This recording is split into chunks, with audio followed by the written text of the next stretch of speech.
Hi hello ಎಲ್ಲರಿಗೂ ಬೆಳಗಿನ ಶುಭೋದಯಗಳು. 10ನೇ ತರಗತಿಯ ವಿದ್ಯಾರ್ಥಿಗಳಿಗೆ,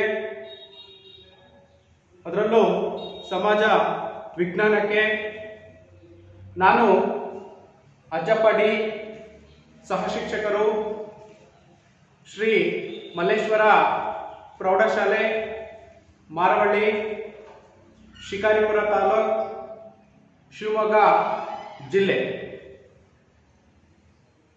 ಮಕ್ಕಳೇ, ಈಗಾಗಲೇ ನಾವು ಸಮಾಜ ವಿಜ್ಞಾನದ ಇತಿಹಾಸವನ್ನ ಅಧ್ಯಯನವನ್ನ ಮಾಡಿದ್ದೀವಿ. ಸಮಾಜ ವಿಜ್ಞಾನದಲ್ಲಿ ಬರ್ತಕ್ಕಂತಹ ಎರಡನೆಯ ಭಾಗವಾಗಿರ್ತಕ್ಕಂಥದ್ದೇ ರಾಜ್ಯಶಾಸ್ತ್ರ. ಮಕ್ಕಳೇ, ಪಾಠವನ್ನು ಪ್ರಾರಂಭವನ್ನ ಮಾಡುವುದಕ್ಕಿಂತ ಮುಂಚಿತವಾಗಿ ಕೆಲವೊಂದು ಸರಳವಾಗಿರ್ತಕ್ಕಂತಹ ಒಂದು ಪ್ರಶ್ನೆಗಳನ್ನು ನಾವು ನೋಡೋದಾದ್ರೆ, ಆ ಪ್ರಶ್ನೆಗಳಿಗೆ ನೀವೇ ಉತ್ತರಗಳನ್ನ ನೀಡಬೇಕು. ಅರ್ಥ ಆಯ್ತಲ್ವಾ? ಎಸ್. ಹಾಗಾದ್ರೆ ಭಾರತ ಅಂತಕ್ಕಂಥದ್ದು ಸ್ವತಂತ್ರವನ್ನ ಪಡಿಬೇಕಾದ್ರೆ ಪ್ರಮುಖ ಸ್ವತಂತ್ರ ಹೋರಾಟಗಾರರು ಯಾರ್ಯಾರು ತಮ್ಮ ಪ್ರಾಣವನ್ನ ತ್ಯಾಗ ಮಾಡಿದ್ರು ಅಲ್ವಾ ಮಕ್ಕಳೇ? ಹೇಳ್ತೀರಲ್ಲ? Yes, very good.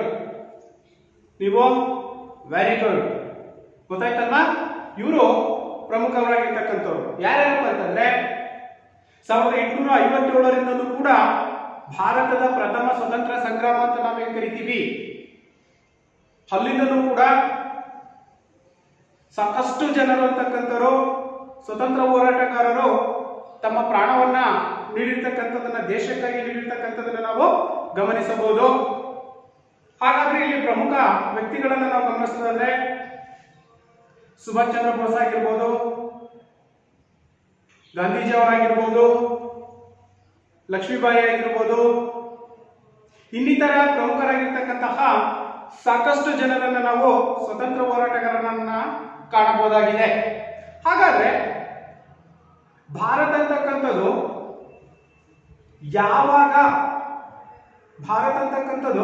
ಯಾವಾಗ ಸ್ವತಂತ್ರವನ್ನ ಪಡೆಯಿತು? ಯಾರು ಹೇಳ್ತೀರಾ? Yes, very good. ಈ ಕಡೆ ವೆರಿ ಗುಡ್. ಎಸ್, 1947 ಆಗಸ್ಟ್ 15ರಂದು ಭಾರತ ಅಂತಕ್ಕಂಥದ್ದು ಸಂಪೂರ್ಣವಾಗಿರ್ತಕ್ಕಂತಹ ಒಂದು ಸ್ವಾತಂತ್ರ್ಯವನ್ನ ಪಡ್ಕೊಳ್ತು. ಯಾವಾಗ? ಆಗಸ್ಟ್ 15, 1947ರಲ್ಲಿ ಅಧಿಕೃತವಾಗಿ ಭಾರತ ಅಂತಕ್ಕಂಥದ್ದು ತನ್ನ ಸ್ವಾತಂತ್ರ್ಯವನ್ನ ಪಡ್ಕೊಳ್ತು ಮಕ್ಕಳೇ, ಅಲ್ವಾ? ಹಾಗಾದ್ರೆ ಸ್ವತಂತ್ರ ಬಂದಂತಹ ಸಂದರ್ಭದಲ್ಲಿ ಅಥವಾ ಸ್ವತಂತ್ರದ ನಂತರದ ದಿನಗಳಲ್ಲಿ ಭಾರತ ಅಂತಕ್ಕಂಥದ್ದು ಏನೆಲ್ಲಾ ಸಮಸ್ಯೆಗಳನ್ನ ಎದುರಿಸ್ತಾ ಇತ್ತು ಅಲ್ವಾ? ಸಾಕಷ್ಟು ಸಮಸ್ಯೆಗಳನ್ನ ಭಾರತ ಸ್ವತಂತ್ರ ಪೂರ್ವದಲ್ಲೂ ಕೂಡ ಸಮಸ್ಯೆಗಳನ್ನ ಎದುರಿಸ್ತು, ಸ್ವತಂತ್ರದ ನಂತರನೂ ಕೂಡ ಸಾಕಷ್ಟು ಸಮಸ್ಯೆಗಳನ್ನ ಭಾರತ ಅಂತಕ್ಕಂಥದ್ದು ಎದುರಿಸ್ತಾ ಬಂದಿದೆ. ಹಾಗಾದ್ರೆ ಯಾವ್ಯಾವ ಸಮಸ್ಯೆಗಳನ್ನ ಭಾರತ ಅಂತಕ್ಕಂಥದ್ದು ಎದುರಿಸಿದೆ? ಯಾರಿರ್ತೀರಾ? Yes, very good. ಯಾವ್ಯಾವ ಸಮಸ್ಯೆಗಳನ್ನ? ನಿರುದ್ಯೋಗ ಸಮಸ್ಯೆ, ಬಡತನ ಅಲ್ವಾ? ನಿರುದ್ಯೋಗ, ಬಡತನ, ದೇಶದ ವಿಭಜನೆ ಅಂತಕ್ಕಂಥದ್ದು, ಮತೀಯ ಸಮಸ್ಯೆ ಅಂತಕ್ಕಂಥದ್ದು, ಇವು ಸಾಕಷ್ಟು ಸಮಸ್ಯೆಗಳನ್ನ ಭಾರತ ಅಂತಕ್ಕಂಥದ್ದು ಎದುರಿಸಿರ್ತಕ್ಕಂಥದನ್ನ ನಾವು ಗಮನಿಸಬಹುದಾಗಿದೆ. ಹಾಗಾದ್ರೆ ಇಷ್ಟೇ ಸಮಸ್ಯೆಗಳನ್ನ ಭಾರತ ಅಂತಕ್ಕಂಥದ್ದು ಎದುರಿಸಿರ್ತಕ್ಕಂಥದ್ದು ಇಲ್ಲ ಅಲ್ವಾ? ಬಡತನವನ್ನ ಎದುರಿಸಿದೆ, ನಿರುದ್ಯೋಗ ಅಂತಕ್ಕಂಥದ್ದು, ದೇಶದ ವಿಭಜನೆ ಅಂತಕ್ಕಂಥದ್ದಾಯ್ತು, ಅಂದ್ರೆ ಭಾರತ ಮತ್ತು ಪಾಕಿಸ್ತಾನ ಅಂತಕ್ಕಂಥದ್ದಾಯ್ತು, ಹಾಗೇನೆ ಮತೀಯ ಸಮಸ್ಯೆಗಳಂತಕ್ಕಂಥವು ಕೂಡ ಉಂಟಾಗಿರ್ತಕ್ಕಂಥದ್ದು. ಇದರ ಜೊತೆಯಲ್ಲಿ ಇನ್ನು ಹಲವಾರು ಸಮಸ್ಯೆಗಳನ್ನ ಭಾರತ ಅಂತಕ್ಕಂಥದ್ದು ಎದುರಿಸಿರ್ತಕ್ಕಂಥದ್ದನ್ನು ನಾವು ಕಾಣಬಹುದಾಗಿದೆ ಮಕ್ಕಳೇ. ಹಾಗಾದ್ರೆ ನಾವು ಇವತ್ತು ಈ ಒಂದು ಅವಧಿಯಲ್ಲಿ ಯಾವ ಅಧ್ಯಾಯವನ್ನ ಅಥವಾ ಯಾವ ಪಾಠವನ್ನ ನಾವು ಮಾಡ್ತಾ ಇದ್ದೀವಿ ಅನ್ನೋದು ನಿಮಗೆ ಈಗಾಗಲೇ ಅರ್ಥ ಆಗಿದೆ ಮಕ್ಕಳೇ ಅಲ್ವಾ? ಅರ್ಥ ಆಗಿದೆಯಲ್ಲ? ಎಸ್. ರಾಜ್ಯಶಾಸ್ತ್ರದ ಮೊದಲ ಅಧ್ಯಾಯವಾಗಿರ್ತಕ್ಕಂತಹ ಏನಿದೆ ಆ ಒಂದು ಪಾಠನೇ ಭಾರತದ ಸಮಸ್ಯೆಗಳು ಹಾಗೂ ಪರಿಹಾರೋಪಾಯಗಳು ಅಲ್ವಾ? ಭಾರತದ ಸಮಸ್ಯೆಗಳು, ಆ ಸಮಸ್ಯೆಗಳಿಗೆ ಏನೆಲ್ಲ ಪರಿಹಾರಗಳನ್ನ ಭಾರತ ಅಂತಕ್ಕಂಥದ್ದು ಕಂಡುಕೊಂಡಿತ್ತು. ಇನ್ನು ಹಲವಾರು ಸಮಸ್ಯೆಗಳನ್ನ ನಾವು ಇಲ್ಲಿ ಗಮನಿಸೋದಾದ್ರೆ ಯಾವ್ಯಾವ ಸಮಸ್ಯೆಗಳನ್ನ ಇದು ಎದುರಿಸ್ತಾ ಇತ್ತು, ಅದಕ್ಕೆ ಯಾವ ರೀತಿಯಾಗಿರ್ತಕ್ಕಂತಹ ಒಂದು ಪರಿಹಾರಗಳನ್ನು ಕೂಡ ಭಾರತ ಅಂತಕ್ಕಂಥದ್ದು ಕಂಡುಕೊಂಡಿತ್ತು. ಹಾಗಾದ್ರೆ ಈ ಒಂದು ಅವಧಿಯಲ್ಲಿ ನಾವು ಈ ಒಂದು ಅಧ್ಯಾಯದಲ್ಲಿ ಬರ್ತಕ್ಕಂತಹ ಪ್ರಮುಖವಾಗಿರ್ತಕ್ಕಂತಹ ಕಲಿಕಾಂಶಗಳೇನಿದ್ದಾವೆ, ಪ್ರಮುಖ ಕಲಿಕಾಂಶಗಳು ಯಾವ್ಯಾವ ಇದಾವೆ ಅನ್ನೋದನ್ನ ಗಮನಿಸೋದಾದ್ರೆ ಅರ್ಥ ಆಯ್ತಾ ಮಕ್ಕಳೇ? ಯಾವ್ಯಾವ ಕಲಿಕಾಂಶಗಳು? ನಿರುದ್ಯೋಗ ಮೊದಲನೇದಾಗಿರ್ತಕ್ಕಂಥದ್ದು ನಿರುದ್ಯೋಗ ಅಂತಕ್ಕಂಥದ್ದು, ಎರಡನೇದಾಗಿರ್ತಕ್ಕಂಥದ್ದು ಭ್ರಷ್ಟಾಚಾರ,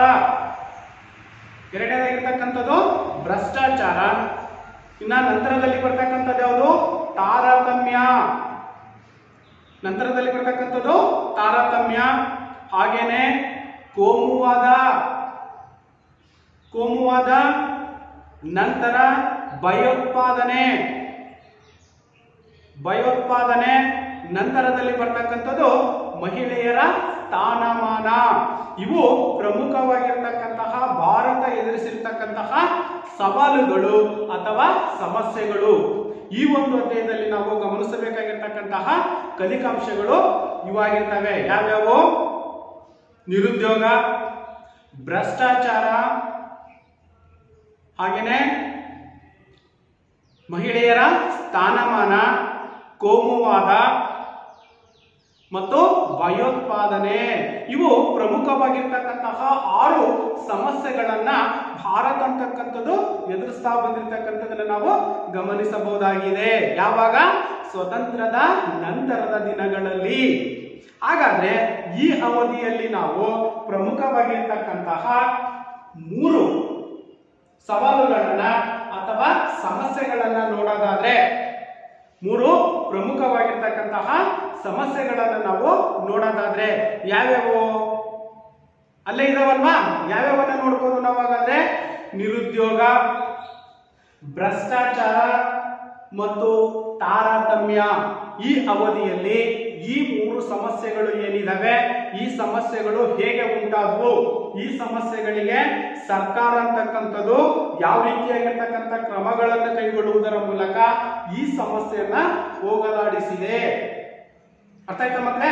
ಇವು ಪ್ರಮುಖವಾಗಿರ್ತಕ್ಕಂತಹ ಈ ಅವಧಿಯಲ್ಲಿ ನಾವು ಅಧ್ಯಯನವನ್ನ ಮಾಡತಕ್ಕಂತಹ ಸಮಸ್ಯೆಗಳು ಅಥವಾ ಸವಾಲುಗಳು. ಅರ್ಥ ಆಯ್ತಲ್ವಾ? ಒಂದು ನಿರುದ್ಯೋಗ, ಎರಡನೇದಾಗಿರ್ತಕ್ಕಂಥದ್ದು ಭ್ರಷ್ಟಾಚಾರ, ಮೂರನೇದಾಗಿರ್ತಕ್ಕಂಥದ್ದು ತಾರತಮ್ಯ. ಹಾಗಾದ್ರೆ ನಾವು ಈ 3ಅನ್ನ ಒಂದೊಂದಾಗಿ ನಾವು ಗಮನಿಸೋದಾದ್ರೆ, ಈಗಾಗಲೇ ನಿಮಗೆ ಗೊತ್ತಿದೆ ಮಕ್ಕಳೇ, ನಿರುದ್ಯೋಗ ಅಂದ್ರೆ ಏನು? What is the meaning of unemployment? ನಿರುದ್ಯೋಗ ಎಂದರೇನು ಅಲ್ವಾ? What is the meaning of unemployment? ನಿರುದ್ಯೋಗ ಎಂದರೇನು? ಸರಳವಾಗಿರ್ತಕ್ಕಂಥ ಉತ್ತರವನ್ನು ನಾವು ಗಮನಿಸೋದಾದ್ರೆ ಮಕ್ಕಳೇ, ಅರ್ಥ ಆಯ್ತಲ್ವಾ? ನಿಮಗೆ ಒಂದು ಅಂಕದ ಪ್ರಶ್ನೆನೂ ಕೂಡ ಇದನ್ನ ಕೇಳ್ಬೋದು, ಪರೀಕ್ಷಾ ದೃಷ್ಟಿಯಿಂದ ಕೇಳ್ಬೋದಲ್ವಾ? ಏನಂತ? ನಿರುದ್ಯೋಗ ಎಂದರೇನು? ಭಾರತ ಎದುರಿಸಿರ್ತಕ್ಕಂತಹ ಮೊದಲನೇ ಸವಾಲು ಅಥವಾ ಸಮಸ್ಯೆ ಏನು ಅಂತ ಕೇಳಿದಾಗ ನಿರುದ್ಯೋಗ ಸಮಸ್ಯೆ ಅಂತಕ್ಕಂಥದ್ದು. ಹಾಗಾದ್ರೆ ನಿರುದ್ಯೋಗ ಎಂದರೇನು? ನಿರುದ್ಯೋಗ ಎಂದರೇನು? ಯಾರಾದ್ರೂ ಹೇಳ್ತೀರಾ? ಎಸ್. ನಿರುದ್ಯೋಗ ಅಂತಂದ್ರೆ ಒಬ್ಬ ವ್ಯಕ್ತಿ ಅಂತಕ್ಕಂಥವ್ನು ಏನಿದ್ದಾನೆ, ಆ ಒಬ್ಬ ವ್ಯಕ್ತಿಗೆ ಕೆಲಸ ಮಾಡಲಿಕ್ಕೆ ಸಾಮರ್ಥ್ಯ ಅಂತಕ್ಕಂಥದ್ದು ಇದೆ, ಕೆಲಸ ಮಾಡಲಿಕ್ಕೆ ಸಾಮರ್ಥ್ಯ ಅಂತಕ್ಕಂಥದ್ದು ಇದೆ, ಆದ್ರೆ ಅವನಿಗೆ ಕೆಲಸ ಅಂತಕ್ಕಂಥದ್ದು ಇರೋದಿಲ್ಲ ಅಥವಾ ಸಿಗೋದಿಲ್ಲ. ಕೆಲಸ ಮಾಡಲು ಇಚ್ಛೆ ಇದ್ದು ಕೆಲಸ ಇಲ್ಲದೆ ಇರತಕ್ಕಂಥದ್ದೇನಿದೆ ಈ ಒಂದು ಪದ್ಧತಿಯನ್ನ ನಾವೇನಂತ ಕರಿತೀವಿ, ನಿರುದ್ಯೋಗ ಎಂಬುದಾಗಿ ಕರೆಯಲಾಗುತ್ತದೆ. ಅರ್ಥ ಆಯ್ತಾ ಮಕ್ಕಳೇ? ಒಬ್ಬ ವ್ಯಕ್ತಿ ಅಂತಕ್ಕಂಥ ನಿಧಾನ ಅಂತ ಇಟ್ಕೊಳ್ಳಿ, ಅವನಿಗೆ ಕೆಲಸ ಮಾಡಲು ಸಾಮರ್ಥ್ಯ ಅಂತಕ್ಕಂಥದ್ದು ಇದೆ, ಇಚ್ಛಾಶಕ್ತಿ ಅಂತಕ್ಕಂಥದ್ದು ಇದೆ, ಆದರೆ ಅವನಿಗೆ ಉದ್ಯೋಗ ಅಂತಕ್ಕಂಥದ್ದು ಇಲ್ಲ. ಇದನ್ನೇ ನಾವು ಏನಂತ ಕರಿತೀವಿ, ನಿರುದ್ಯೋಗ ಎಂಬುದಾಗಿ ಕರೆಯಲಾಗುತ್ತದೆ. ಅರ್ಥ ಆಯ್ತಲ್ವಾ? ನೋಡಿ ಅಲ್ಲೇ ಇದೆ ಏನು, ಕೆಲಸ ಮಾಡುವ ಸಾಮರ್ಥ್ಯ ಇರುವ ವ್ಯಕ್ತಿಗೆ ಉದ್ಯೋಗ ಲಭ್ಯತೆ ಇಲ್ಲದಿರ್ತಕ್ಕಂಥದ್ದು. ಕೆಲಸ ಮಾಡಲು ಇಚ್ಛೆ ಇದೆ ಆದ್ರೆ ಅವನಿಗೆ ಕೆಲಸ ಅಂತಕ್ಕಂಥದ್ದಿಲ್ಲ. ಇದನ್ನೇ ನಾವು ಏನಂತ ಕರಿತೀವಿ, ನಿರುದ್ಯೋಗ ಎಂಬುದಾಗಿ ಕರೆಯಲಾಗುತ್ತದೆ. ಅರ್ಥ ಆಯ್ತಾ ಮಕ್ಕಳೇ? ನಿರುದ್ಯೋಗ ಅಂದ್ರೆ ಗೊತ್ತಾಯ್ತಲ್ಲ ಈಗ. ಹಾಗಾದ್ರೆ ನಿರುದ್ಯೋಗಕ್ಕೆ ಅಥವಾ ನಿರುದ್ಯೋಗ ಸಮಸ್ಯೆಗೆ ಕಾರಣಗಳು, ನಿರುದ್ಯೋಗ ಅಂತಕ್ಕಂಥದ್ದು ಏನಿದೆ, ಈ ಒಂದು ನಿರುದ್ಯೋಗಕ್ಕೆ ಪ್ರಮುಖವಾಗಿರ್ತಕ್ಕಂಥ ಯಾವ ಯಾವ ಕಾರಣಗಳನ್ನ ನಾವು ಕಾಣಬಹುದಾಗಿದೆ. ಅರ್ಥ ಆಯ್ತಲ್ವ? ಈಗ ನಿರುದ್ಯೋಗ ಅಂದ್ರೆ ಏನು ಅಂತ, ಒಬ್ಬ ವ್ಯಕ್ತಿ ಇದ್ದಾನೆ, ಆ ವ್ಯಕ್ತಿಗೆ ಕೆಲಸ ಮಾಡಲು ಆಸಕ್ತಿ ಇದೆ, ಸಾಮರ್ಥ್ಯ ಅಂತಕ್ಕಂಥದ್ದಿದೆ, ಆದ್ರೆ ಅವನಿಗೆ ಕೆಲಸ ಅಂತಕ್ಕಂಥದ್ದು ಇಲ್ಲ. ಇದನ್ನೇ ನಾವು ಏನಂತ ಕರಿತೀವಿ, ನಿರುದ್ಯೋಗ ಎಂಬುದಾಗಿ ಕರೆಯಲಾಗುತ್ತೆ. ಹಾಗಾದ್ರೆ ಈ ನಿರುದ್ಯೋಗಕ್ಕೆ ಪ್ರಮುಖವಾಗಿರ್ತಕ್ಕಂತಹ ಕಾರಣಗಳು ಏನೇನಿರಬಹುದು ನೋಡೋಣ ಈಗ ಒಂದೊಂದಾಗಿ. ಅರ್ಥ ಆಯ್ತಲ್ವಾ? ಇದನ್ನ 3 ಅಂಕದ ಪ್ರಶ್ನೆಗಾದ್ರೂ ಕೂಡ ಕೇಳಬಹುದು ಮಕ್ಕಳೇ. ನಿರುದ್ಯೋಗಕ್ಕೆ ಕಾರಣಗಳು ಏನು, ಅಥವಾ 2 ಅಂಕದ ಪ್ರಶ್ನೆಗಾದ್ರೂ ಕೂಡ ಕೇಳಬಹುದು. ಹಾಗಾದ್ರೆ ನಿರುದ್ಯೋಗ ಸಮಸ್ಯೆಗೆ ಕಾರಣಗಳು ಏನು? ಎಸ್, ಒಂದು ಮಿತಿ ಮೀರಿದ ಜನಸಂಖ್ಯೆ. ಭಾರತ ಅಂತಕ್ಕಂಥದ್ದೇನಿದೆ, ಮೊದಲನೇ ಅಂಶವನ್ನು ನಾವು ಗಮನಿಸ್ತಾ ಇದ್ದೀವಿ. ಯಾವುದರಲ್ಲಿ? ನಿರುದ್ಯೋಗ ಸಮಸ್ಯೆಯಲ್ಲಿ.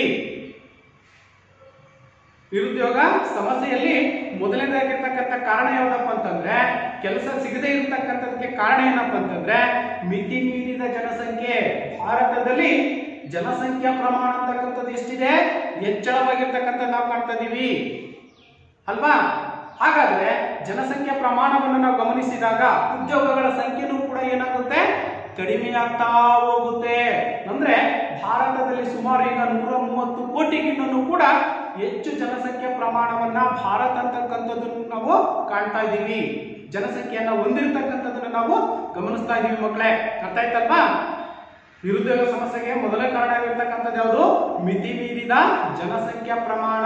ಅಂದ್ರೆ ಭಾರತ ಅಂತಕ್ಕಂಥದ್ದು ಹೆಚ್ಚಿನ ಪ್ರಮಾಣದಲ್ಲಿ, ಅಂದ್ರೆ ವಿಶ್ವದಲ್ಲಿನೇ ಜನಸಂಖ್ಯಾ ಪ್ರಮಾಣದಲ್ಲಿ ಭಾರತ ಅಂತಕ್ಕಂಥದ್ದೇನಿದೆ 2ನೆಯ ದೊಡ್ಡ ಸ್ಥಾನವನ್ನು ಹೊಂದಿರತಕ್ಕಂಥದ್ದು. ಇನ್ನು ಪ್ರಥಮ ಸ್ಥಾನವನ್ನು ಹೊಂದಿರತಕ್ಕಂಥದ್ದು ಚೀನಾ ಅಲ್ವಾ?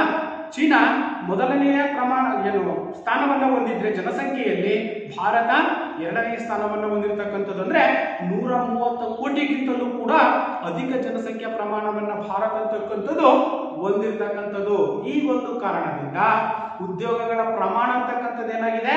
ಕಡಿಮೆ ಆಗಿರ್ತಕ್ಕಂಥದ್ದು. ಯಾವಾಗ ಜನಸಂಖ್ಯಾ ಪ್ರಮಾಣ ಹೆಚ್ಚಾಗಿರುತ್ತೋ ಆಗ ಏನಾಗುತ್ತೆ? ಎಸ್, ನಿರುದ್ಯೋಗ ಸಮಸ್ಯೆ ಅಂತಕ್ಕಂಥದ್ದು ಕೂಡ ಹೆಚ್ಚಾಗಿರುತ್ತೆ. ಅರ್ಥ ಆಯ್ತಲ್ವಾ? ಜನಸಂಖ್ಯೆ ಪ್ರಮಾಣ ಆದಾಗ ಉದ್ಯೋಗಗಳು ಕೂಡ ಏನಾಗಿರ್ತವೆ? ಕಡಿಮೆಯಾಗಿರ್ತವೆ. ಆ ಒಂದು ಕಾರಣದಿಂದಲೇ ಈ ಒಂದು ಸಮಸ್ಯೆ ಅಂತಕ್ಕಂಥದ್ದನ್ನು ನಾವು ಗಮನಿಸಬಹುದಾಗಿದೆ, ಮಿತಿ ಮೀರಿದ ಜನಸಂಖ್ಯೆ ಅಂತಕ್ಕಂಥದ್ದು. ಅರ್ಥ ಆಯ್ತಾ ಮಕ್ಕಳೇ? ಇನ್ನು 2ನೇದಾಗಿರ್ತಕ್ಕಂಥದ್ದು ಹೆಚ್ಚಾದ ತಂತ್ರಜ್ಞಾನದ ಬಳಕೆ.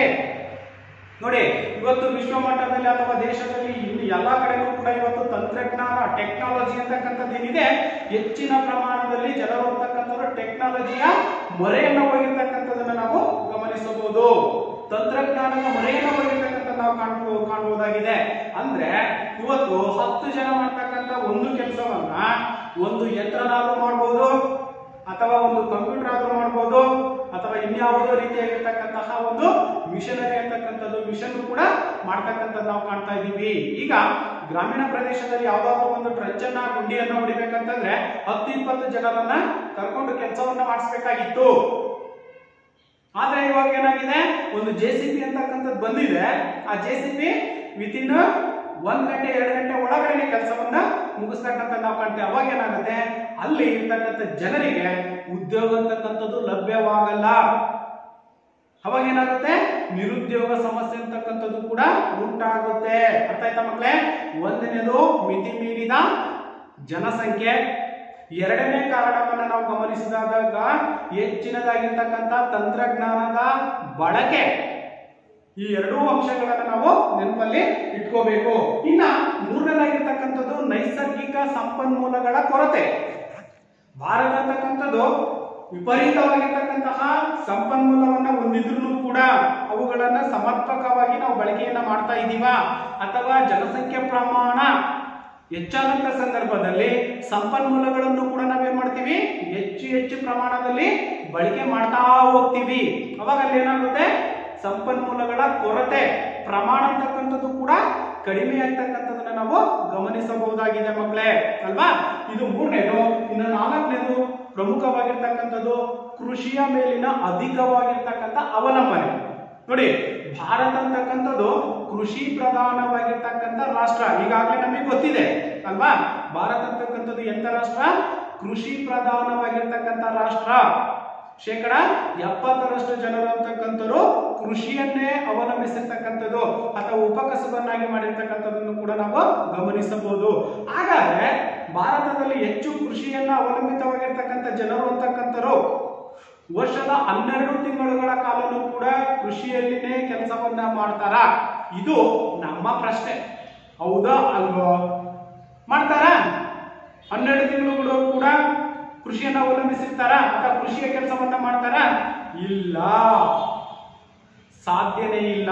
ಯಾಕೆ ಅಂತಂದ್ರೆ ಕೇವಲ 6 ತಿಂಗಳುಗಳ ಕಾಲ ಮಾತ್ರ ಕೃಷಿಯನ್ನ ಅವಲಂಬಿಸಿರ್ತಾರೆ. ಇನ್ನು 6 ತಿಂಗಳುಗಳ ಕಾಲ ಏನಾಗಿರುತ್ತೆ? ನಿರುದ್ಯೋಗ, ಕೆಲಸ ಇರಲ್ಲ ಅವರಿಗೆ. ಹೌದಾ ಅಲ್ವಾ? ಹೌದು ತಾನೆ?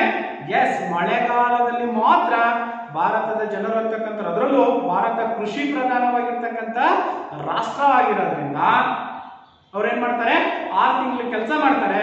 ಈ 4 ತಿಂಗಳು ಉದ್ಯೋಗ ಅಂತಕ್ಕಂಥದ್ದು, ಕೆಲಸ ಇಲ್ಲದೆ ಇರ್ತಕ್ಕಂಥದ್ದನ್ನು ಕೂಡ ನಾವು ಗಮನಿಸ್ತೀವಿ. ಇದು ಕೂಡ ಒಂದು ಪ್ರಮುಖವಾಗಿರ್ತಕ್ಕಂತಹ ನಿರುದ್ಯೋಗ ಸಮಸ್ಯೆಗೆ ಕಾರಣವಾಗಿರ್ತಕ್ಕಂಥದ್ದು. ಅರ್ಥ ಆಯ್ತಾ ಮಕ್ಕಳೇ? ಇನ್ನ ನಂತರದಲ್ಲಿ ಬರ್ತಕ್ಕಂಥದ್ದು ಗೃಹ ಕೈಗಾರಿಕೆಗಳ ನಾಶ. ಭಾರತ ಸ್ವತಂತ್ರದ ನಂತರದ ದಿನಗಳಲ್ಲಿ ಹೆಚ್ಚಿನದಾಗಿ ಯಾವುದಕ್ಕೆ ಆದ್ಯತೆಯನ್ನು ಕೊಟ್ಟಿತ್ತು? ಗೃಹ ಕೈಗಾರಿಕೆಗಳಿಗೆ ಅಥವಾ ಗುಡಿ ಕೈಗಾರಿಕೆಗಳು ಅಂತ ಕರಿತೀವಿ ಅಲ್ವಾ? ಗುಡಿ ಕೈಗಾರಿಕೆಗಳು ಅಥವಾ ಗೃಹ ಕೈಗಾರಿಕೆಗಳಂದ್ರೇನು? Very good. ಮನೆಯಲ್ಲೇ ಕೂತ್ಕೊಂಡು ಮಾಡ್ತಕ್ಕಂತಹ ಕೆಲಸ ಏನಿದೆ ಅಥವಾ ವಸ್ತುಗಳನ್ನ ತಯಾರಿಸ್ತಕ್ಕಂಥದ್ದು ಏನಿದೆ, ಇದನ್ನೇ ನಾವೇನಂತ ಕರಿತೀವಿ ಮಕ್ಕಳೇ? ಎಸ್, ಅಂದ್ರೆ ಗೃಹ ಕೈಗಾರಿಕೆ ಅಥವಾ ಗುಡಿ ಕೈಗಾರಿಕೆ. ಹಾಗಾದ್ರೆ ಯಾವ್ಯಾವ ಕೆಲಸಗಳನ್ನ ಮಾಡ್ತಾ ಇದ್ರು ಅಥವಾ ಯಾವ್ಯಾವ ರೀತಿಯಾಗಿರ್ತಕ್ಕಂಥ ಉದ್ಯೋಗಗಳನ್ನ ಮಾಡ್ತಾ ಇದ್ರು? ಬಡಗಿತನ ಮಾಡ್ತಕ್ಕಂಥದ್ದು, ಊದ್ಬತ್ತಿ ಕಟ್ತಕ್ಕಂಥದ್ದು, ಬಿಡಿ ಕಟ್ತಕ್ಕಂಥದ್ದು, ಚಾಪೆ ಎಣಿತಕ್ಕಂಥದ್ದು, ಬುಟ್ಟಿ ಎಣಿತಕ್ಕಂಥದ್ದು, ಇನ್ನು ಇತರೆ ಹಲವಾರು ಗೃಹ ಕೈಗಾರಿಕೆಗಳು ಅಂತಕ್ಕಂಥವೇನಿದಾವೆ, ಈ ಎಲ್ಲಾ ಗೃಹ ಕೈಗಾರಿಕೆಗಳು ಇವತ್ತು ನಶಿಸಿ ಹೋಗಿರ್ತಕ್ಕಂಥದ್ದನ್ನು ಕೂಡ ನಾವು ಗಮನಿಸಬಹುದಾಗಿದೆ. ಇದು ಕೂಡ ಒಂದು ನಿರುದ್ಯೋಗಕ್ಕೆ ಕಾರಣವಾಗಿರ್ತಕ್ಕಂಥದ್ದು. ಕಾರಣ ಅದಕ್ಕೆ ಸಂಬಂಧಪಟ್ಟಂತೆ ನಾವು ಹೇಳೋದಾದ್ರೆ ಇವತ್ತು ಏನಾಗಿದೆ? ಎಸ್, ತಂತ್ರಜ್ಞಾನದ ಬಳಕೆ, ಟೆಕ್ನಾಲಜಿಯನ್ನ ನಾವು ಬಳಕೆ ಮಾಡ್ಕೊತಾ ಇದ್ದೀವಿ. ಒಂದು ವಸ್ತುವನ್ನ ನಾವು ಆವಾಗಲೇ ಒಂದು ಉದಾಹರಣೆಯನ್ನು ಕೂಡ ಕೊಟ್ಟಿವಿ. ಒಂದು ವಸ್ತುವನ್ನು ತಯಾರು ಮಾಡ್ಲಿಕ್ಕೆ ಮನುಷ್ಯ ಸಾಕಷ್ಟು ಅವಧಿ ಅಂತಕ್ಕಂಥದ್ದು ಬೇಕಾಗುತ್ತೆ. ಆದ್ರೆ ಆ ಒಂದು ಯಂತ್ರ ಅಂತಕ್ಕಂಥದ್ದು ಕೆಲವೇ ಗಂಟೆಗಳಲ್ಲಿ ಆ ವಸ್ತುವನ್ನ ತಯಾರು ಮಾಡತಕ್ಕಂಥದ್ದನ್ನು ಕೂಡ ನಾವು ಗಮನಿಸಬಹುದಾಗಿದೆ. ಇದು ಕೂಡ ಯಾವುದೋ ಗೃಹ ಕೈಗಾರಿಕೆಗಳ ನಾಶನೂ ಕೂಡ ನಿರುದ್ಯೋಗಕ್ಕೆ ಒಂದು ಪ್ರಮುಖವಾಗಿರ್ತಕ್ಕಂತಹ ಒಂದು ಕಾರಣವಾಗಿರ್ತಕ್ಕಂಥದ್ದು ಮಕ್ಕಳೇ. ಹಾಗಾದ್ರೆ ಇನ್ನ ಲಾಸ್ಟ್ನೇದಾಗಿರ್ತಕ್ಕಂಥದ್ದು ಕೌಶಲ್ಯ ಆಧಾರಿತ ಶಿಕ್ಷಣದ ಕೊರತೆ. ಕೌಶಲ್ಯ ಆಧಾರಿತ ಶಿಕ್ಷಣದ ಕೊರತೆ. ಇವಾಗ ಏನಾಗಿದೆ? ಶಿಕ್ಷಣ ಅಂತಕ್ಕಂಥದ್ದು ಭಾರತದಲ್ಲಿ ಕೇವಲ ಪಠ್ಯ ಪುಸ್ತಕಕ್ಕೆ ಮಾತ್ರ ನಾವು ಸೀಮಿತವಾಗಿದ್ದೀವಿ. ಕೌಶಲ್ಯ ಆಧಾರಿತವಾಗಿರ್ತಕ್ಕಂಥ ಶಿಕ್ಷಣದಿಂದ ವಂಚಿತರಾಗ್ತಾ ಇದ್ದೀವಿ. ಪಠ್ಯ ಪುಸ್ತಕದಲ್ಲಿರ್ತಕ್ಕಂಥ ವಿಷಯಗಳನ್ನ ಮಾತ್ರ ನಾವು ಬೋಧನೆಯನ್ನ ಮಾಡ್ತಾ ಇದ್ದೀವಿ. ಅವರಿಗೆ ಬೇಕಾಗಿರ್ತಕ್ಕಂಥ ಉತ್ತಮವಾಗಿರ್ತಕ್ಕಂಥ ತರಬೇತಿಗಳನ್ನ ನಾವು ನೀಡ್ತಾ ಇಲ್ಲ. ಕೌಶಲ್ಯ ಆಧಾರಿತವಾಗಿರ್ತಕ್ಕಂಥ ಶಿಕ್ಷಣದ ಬಿಟ್ಟು ನಾವು ಪಠ್ಯ ಪುಸ್ತಕ ಆಧಾರಿತವಾಗಿರ್ತಕ್ಕಂಥ ಶಿಕ್ಷಣವನ್ನ ಮಾತ್ರ ಕಲಿಸ್ತಾ ಇದ್ದೀವಿ. ಆ ಒಂದು ಕಾರಣದಿಂದ ಅವರು ವಿದ್ಯಾಭ್ಯಾಸವನ್ನ ಹೆಚ್ಚು ಉನ್ನತ ಹುದ್ದೆಗಳನ್ನ ಉನ್ನತವಾಗಿರ್ತಕ್ಕಂತಹ ವಿದ್ಯಾಭ್ಯಾಸಗಳನ್ನ ಮಾಡಿ ಕೆಲಸ ಇಲ್ಲದೆ ನಿರುದ್ಯೋಗಿಗಳಾಗಿರ್ತಕ್ಕಂಥದ್ದನ್ನು ಕೂಡ ನಾವು ಗಮನಿಸಬಹುದಾಗಿದೆ ಮಕ್ಕಳೇ. ಅರ್ಥ ಆಯ್ತಲ್ವಾ? ಇಷ್ಟು ಪ್ರಮುಖವಾಗಿರ್ತಕ್ಕಂತಹ 6 ಕಾರಣಗಳು ನಿರುದ್ಯೋಗಕ್ಕೆ ಕಾರಣಗಳಾಗಿರ್ತಕ್ಕಂಥದ್ದನ್ನು ನಾವು ಗಮನಿಸಬಹುದಾಗಿದೆ. ಅರ್ಥ ಆಯ್ತಲ್ವಾ ಮಕ್ಕಳೇ? ಇಷ್ಟು 6 ನಿರುದ್ಯೋಗ ಸಮಸ್ಯೆಗೆ ಕಾರಣಗಳು. ಒಂದು, ಮಿತಿ ಮೀರಿರ್ತಕ್ಕಂತಹ ಜನಸಂಖ್ಯೆ. ಎರಡನೇದಾಗಿರ್ತಕ್ಕಂಥದ್ದು ಹೆಚ್ಚಾದ ತಂತ್ರಜ್ಞಾನದ ಬಳಕೆ ಅಂತಕ್ಕಂಥದ್ದು. ಮೂರನೇದಾಗಿರ್ತಕ್ಕಂಥದ್ದು ನೈಸರ್ಗಿಕ ಸಂಪನ್ಮೂಲಗಳ ಕೊರತೆ ಅಂತಕ್ಕಂಥದ್ದು. ಇನ್ನು ನಂತರದಲ್ಲಿ ಬರ್ತಕ್ಕಂಥದ್ದು ಕೃಷಿಯ ಮೇಲಿನ ಅಧಿಕ ಅವಲಂಬನೆ, ಹಾಗೇನೆ ಗೃಹ ಕೈಗಾರಿಕೆಗಳ ಒಂದು ನಾಶ. ಇನ್ನು ಕೊನೆಯದಾಗಿರ್ತಕ್ಕಂಥದ್ದು ಕೌಶಲ್ಯ ಆಧಾರಿತ ಶಿಕ್ಷಣದ ಕೊರತೆ ಅಂತಕ್ಕಂಥದ್ದು ಮಕ್ಕಳೇ. ಇಷ್ಟು ಪ್ರಮುಖವಾಗಿರ್ತಕ್ಕಂತಹ ನಿರುದ್ಯೋಗ ಸಮಸ್ಯೆಗೆ ಕಾರಣಗಳನ್ನು ನಾವು ಗಮನಿಸಿದೀವಿ. ಅರ್ಥ ಆಯ್ತಲ್ವಾ? ಇಷ್ಟು 6 ಪ್ರಮುಖವಾಗಿರ್ತಕ್ಕಂಥ ಕಾರಣಗಳನ್ನು ನೋಡಿದ್ವಿ. ಹಾಗಾದ್ರೆ ಈ ಒಂದು ನಿರುದ್ಯೋಗ ಸಮಸ್ಯೆಯನ್ನ ಹೋಗಲಾಡಿಸ್ಲಿಕ್ಕೆ ಸರ್ಕಾರ ಏನೆಲ್ಲ ಕ್ರಮಗಳನ್ನ ಕೈಗೊಂಡಿದೆ? ಹೋಗಲಾಡಿಸ್ಬೇಕಾ ಬೇಡವಾ? ಸ್ವತಂತ್ರ ಪೂರ್ವದಲ್ಲೂ ಕೂಡ ದೇಶ ಅಂತಕ್ಕಂಥದ್ದು ಹೇಗಿತ್ತು? ಬಡ ರಾಷ್ಟ್ರವಾಗಿತ್ತು, ಅಥವಾ ನಿರುದ್ಯೋಗ ಸಮಸ್ಯೆ ಅಂತಕ್ಕಂಥದ್ದಿತ್ತು. ಹಾಗಾದ್ರೆ ಈ ನಿರುದ್ಯೋಗ ಸಮಸ್ಯೆಯನ್ನ ಹೋಗಲಾಡಿಸ್ಲಿಕ್ಕೆ ಸರ್ಕಾರ ಯಾವೆಲ್ಲ ಕ್ರಮಗಳನ್ನ ಕೈಗೊಂಡಿದೆ? ಕೈಗೊಳ್ತಕ್ಕಂಥ ಅವಶ್ಯಕತೆ ಅಂತಕ್ಕಂಥದ್ದು ಇತ್ತು. ಯಾಕಂತಂದ್ರೆ ಉದ್ಯೋಗಗಳ ಪ್ರಮಾಣ ಅಂತಕ್ಕಂಥದ್ದು ಹೆಚ್ಚಾದಂತ ಸಂದರ್ಭದಲ್ಲಿ ಏನಾಗುತ್ತೆ? ದೇಶನೂ ಕೂಡ ಅಭಿವೃದ್ಧಿಯನ್ನ ಹೊಂದುತ್ತೆ. ಇಲ್ಲಿ ಒಂದು ಗಮನಿಸಬೇಕು ನಾವು, ಭಾರತ ಅಂತಕ್ಕಂಥದ್ದು ಸ್ವತಂತ್ರದ ನಂತರದ ದಿನಗಳಲ್ಲಿ ಹಿಂದುಳಿದಿರ್ತಕ್ಕಂಥ ರಾಷ್ಟ್ರವಾಗಿತ್ತು. ಆದ್ರೆ ಸ್ವತಂತ್ರದ ನಂತರ ಈಗ ಬಂದಂತ ಸಂದರ್ಭದಲ್ಲಿ ಈಗಿನ ಒಂದು ಅವಧಿಯನ್ನ ನಾವು ಗಮನಿಸಿದಾಗ ಏನಾಗ್ತಾ ಇದೆ? ಇಲ್ಲಿ ದೇಶ ಅಂತಕ್ಕಂಥದ್ದು ಹಿಂದುಳಿದಿರ್ತಕ್ಕಂಥ ರಾಷ್ಟ್ರವಾಗಿ ಅಭಿವೃದ್ಧಿಶೀಲ ರಾಷ್ಟ್ರಗಳ ಕಡೆಗೆ, ಅಭಿವೃದ್ಧಿಶೀಲ ರಾಷ್ಟ್ರವಾಗಿ ಭಾರತ ಅಂತಕ್ಕಂಥದ್ದು ಹೊರಹೊಮ್ಮತಾ ಇದೆ ಅಲ್ವಾ? ಹಾಗಾದ್ರೆ ನಿರುದ್ಯೋಗ ಸಮಸ್ಯೆಯನ್ನು ಹೋಗಲಾಡಿಸಲಿಕ್ಕೆ ಸರ್ಕಾರ ಏನೆಲ್ಲ ಕ್ರಮಗಳನ್ನ ಕೈಗೊಳ್ತು ನೋಡೋಣ. ಎಸ್, ಒಂದನೇದಾಗಿರ್ತಕ್ಕಂಥದ್ದು ಉದ್ಯೋಗ ಸೃಷ್ಟಿಸುವ ಕಾರ್ಯಕ್ರಮವನ್ನ ಜಾರಿಗೆ ತರ್ತಕ್ಕಂಥದ್ದು. ನೋಡಿ, ನಿರುದ್ಯೋಗ ಸಮಸ್ಯೆ ಅಂತಕ್ಕಂಥದ್ದು ಏನು ಭಾರತದಲ್ಲಿ ತಾಂಡವವಾಡ್ತಾ ಇತ್ತು, ಸವಾಲಾಗಿತ್ತು, ಅದನ್ನ ಹೋಗಲಾಡಿಸ್ತಕ್ಕಂಥ ಒಂದು ಉದ್ದೇಶದಿಂದ ಸರ್ಕಾರ ಅಂತಕ್ಕಂಥದ್ದು ಹಲವಾರು ರೀತಿಯ ಕಾರ್ಯಕ್ರಮಗಳನ್ನ ಹಾಕೊಳ್ತು. ಆ ಕಾರ್ಯಕ್ರಮದಲ್ಲಿ ಉದ್ಯೋಗ ಸೃಷ್ಟಿಸುವ ಒಂದು ಕಾರ್ಯಕ್ರಮ ಪ್ರಮುಖವಾಗಿರ್ತಕ್ಕಂಥದ್ದು. ಈಗ ನಾವು ಗ್ರಾಮೀಣ ಪ್ರದೇಶದಲ್ಲೂ ಕೂಡ ಯಾವುದೋ ಮಹಾತ್ಮ ಗಾಂಧಿ ಉದ್ಯೋಗ ಖಾತ್ರಿ ಯೋಜನೆ, ಈ ರೀತಿಯಾಗಿರ್ತಕ್ಕಂಥ ಹಲವಾರು ಯೋಜನೆಗಳನ್ನ ಸೃಷ್ಟಿ ಮಾಡುವುದರ ಮೂಲಕ ಸಾಧ್ಯವಾದಷ್ಟು ಮಟ್ಟಿಗೆ ನಿರುದ್ಯೋಗ ಸಮಸ್ಯೆಯನ್ನ ಹೋಗಲಾಡಿಸಬೇಕಾಗಿರ್ತಕ್ಕಂಥದ್ದು ದೇಶದ ಅಥವಾ ಆ ಒಂದು ಪ್ರಮುಖವಾಗಿರ್ತಕ್ಕಂತಹ ಅಂಶವಾಗಿರ್ತಕ್ಕಂಥದ್ದು. ಇನ್ನು ಎರಡನೇದಾಗಿರ್ತಕ್ಕಂಥದ್ದು ಕೌಶಲ್ಯ ಆಧಾರಿತವಾಗಿರ್ತಕ್ಕಂಥ ಶಿಕ್ಷಣವನ್ನ ನೀಡ್ತಕ್ಕಂಥದ್ದು. ಸರ್ಕಾರ ಬರೀ ಪಠ್ಯ ಪುಸ್ತಕಕ್ಕೆ ಮಾತ್ರ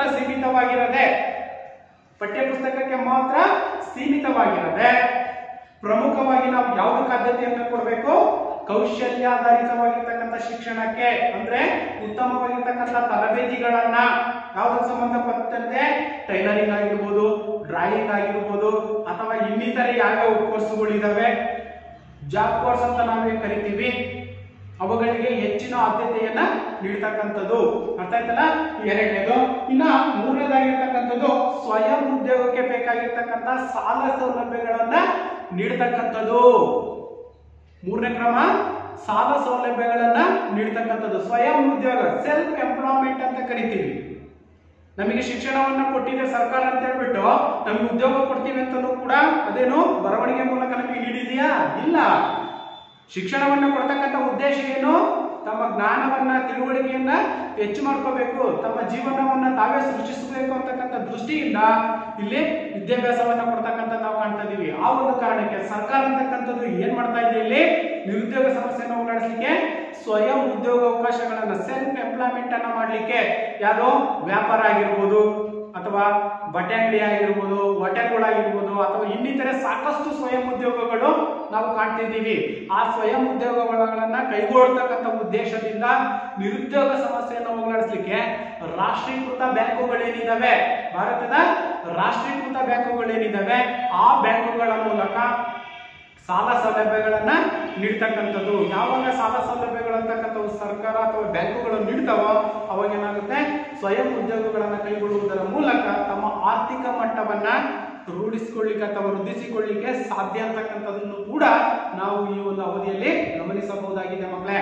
ಸಾಲವನ್ನ ಪಡ್ಕೊಂಡು ನಮ್ಮದೇ ಆಗಿರ್ತಕ್ಕಂಥ ಒಂದು ಉದ್ಯೋಗವನ್ನ ಸೃಷ್ಟಿ ಮಾಡ್ಕೊಳ್ತಕ್ಕಂಥದ್ದನ್ನು ಕೂಡ ನಾವು ಗಮನಿಸಬಹುದು. ಇನ್ನ ಗುಣಮಟ್ಟದ ತಾಂತ್ರಿಕ ಶಿಕ್ಷಣ, ಟೆಕ್ನಾಲಜಿ ಅಂತ ನಾವೇನ್ ಕರಿತೀವಿ, ಉತ್ತಮವಾಗಿರ್ತಕ್ಕಂಥ ಒಂದು ತಾಂತ್ರಿಕ ಶಿಕ್ಷಣದ ಅವಶ್ಯಕತೆನೂ ಕೂಡ ಇರ್ತಕ್ಕಂಥದ್ದು. ಆ ಶಿಕ್ಷಣವನ್ನು ನೀಡಿದ್ದೇ ಆದ್ರೆ ಒಂದು ಉತ್ತಮವಾಗಿರ್ತಕ್ಕಂಥ ಉದ್ಯೋಗಗಳನ್ನ ಪಡೀಲಿಕ್ಕೆ ಸಾಧ್ಯ ಆಗುತ್ತೆ ಮಕ್ಕಳೇ. ಇನ್ನ ನಂತರ ಇನ್ನೊಂದೆಡೆ ರಾಷ್ಟ್ರದ ಪ್ರತಿಯೊಬ್ಬ ವ್ಯಕ್ತಿಯು ಒಂದಲ್ಲ ಒಂದು ವೃತ್ತಿಯಲ್ಲಿ ತೊಡಗುವಂತೆ ಪ್ರೇರೇಪಿಸತಕ್ಕಂಥದ್ದು. ಬರೇ ಸರ್ಕಾರಿ ನೌಕರಿ ಅಂತಕ್ಕಂಥದ್ದಲ್ಲ, ಸರ್ಕಾರಿ ನೌಕರಿನೇ ಆಗಿರ್ಬೇಕನ್ನೋದೇನಿಲ್ಲ. ತಮ್ಮದೇ ಆಗಿರ್ತಕ್ಕಂಥ ಉದ್ಯೋಗಗಳನ್ನ ಸೃಷ್ಟಿ ಮಾಡಲಿಕ್ಕೆ ಪ್ರೇರೇಪಣೆಯನ್ನು ನೀಡಬೇಕು.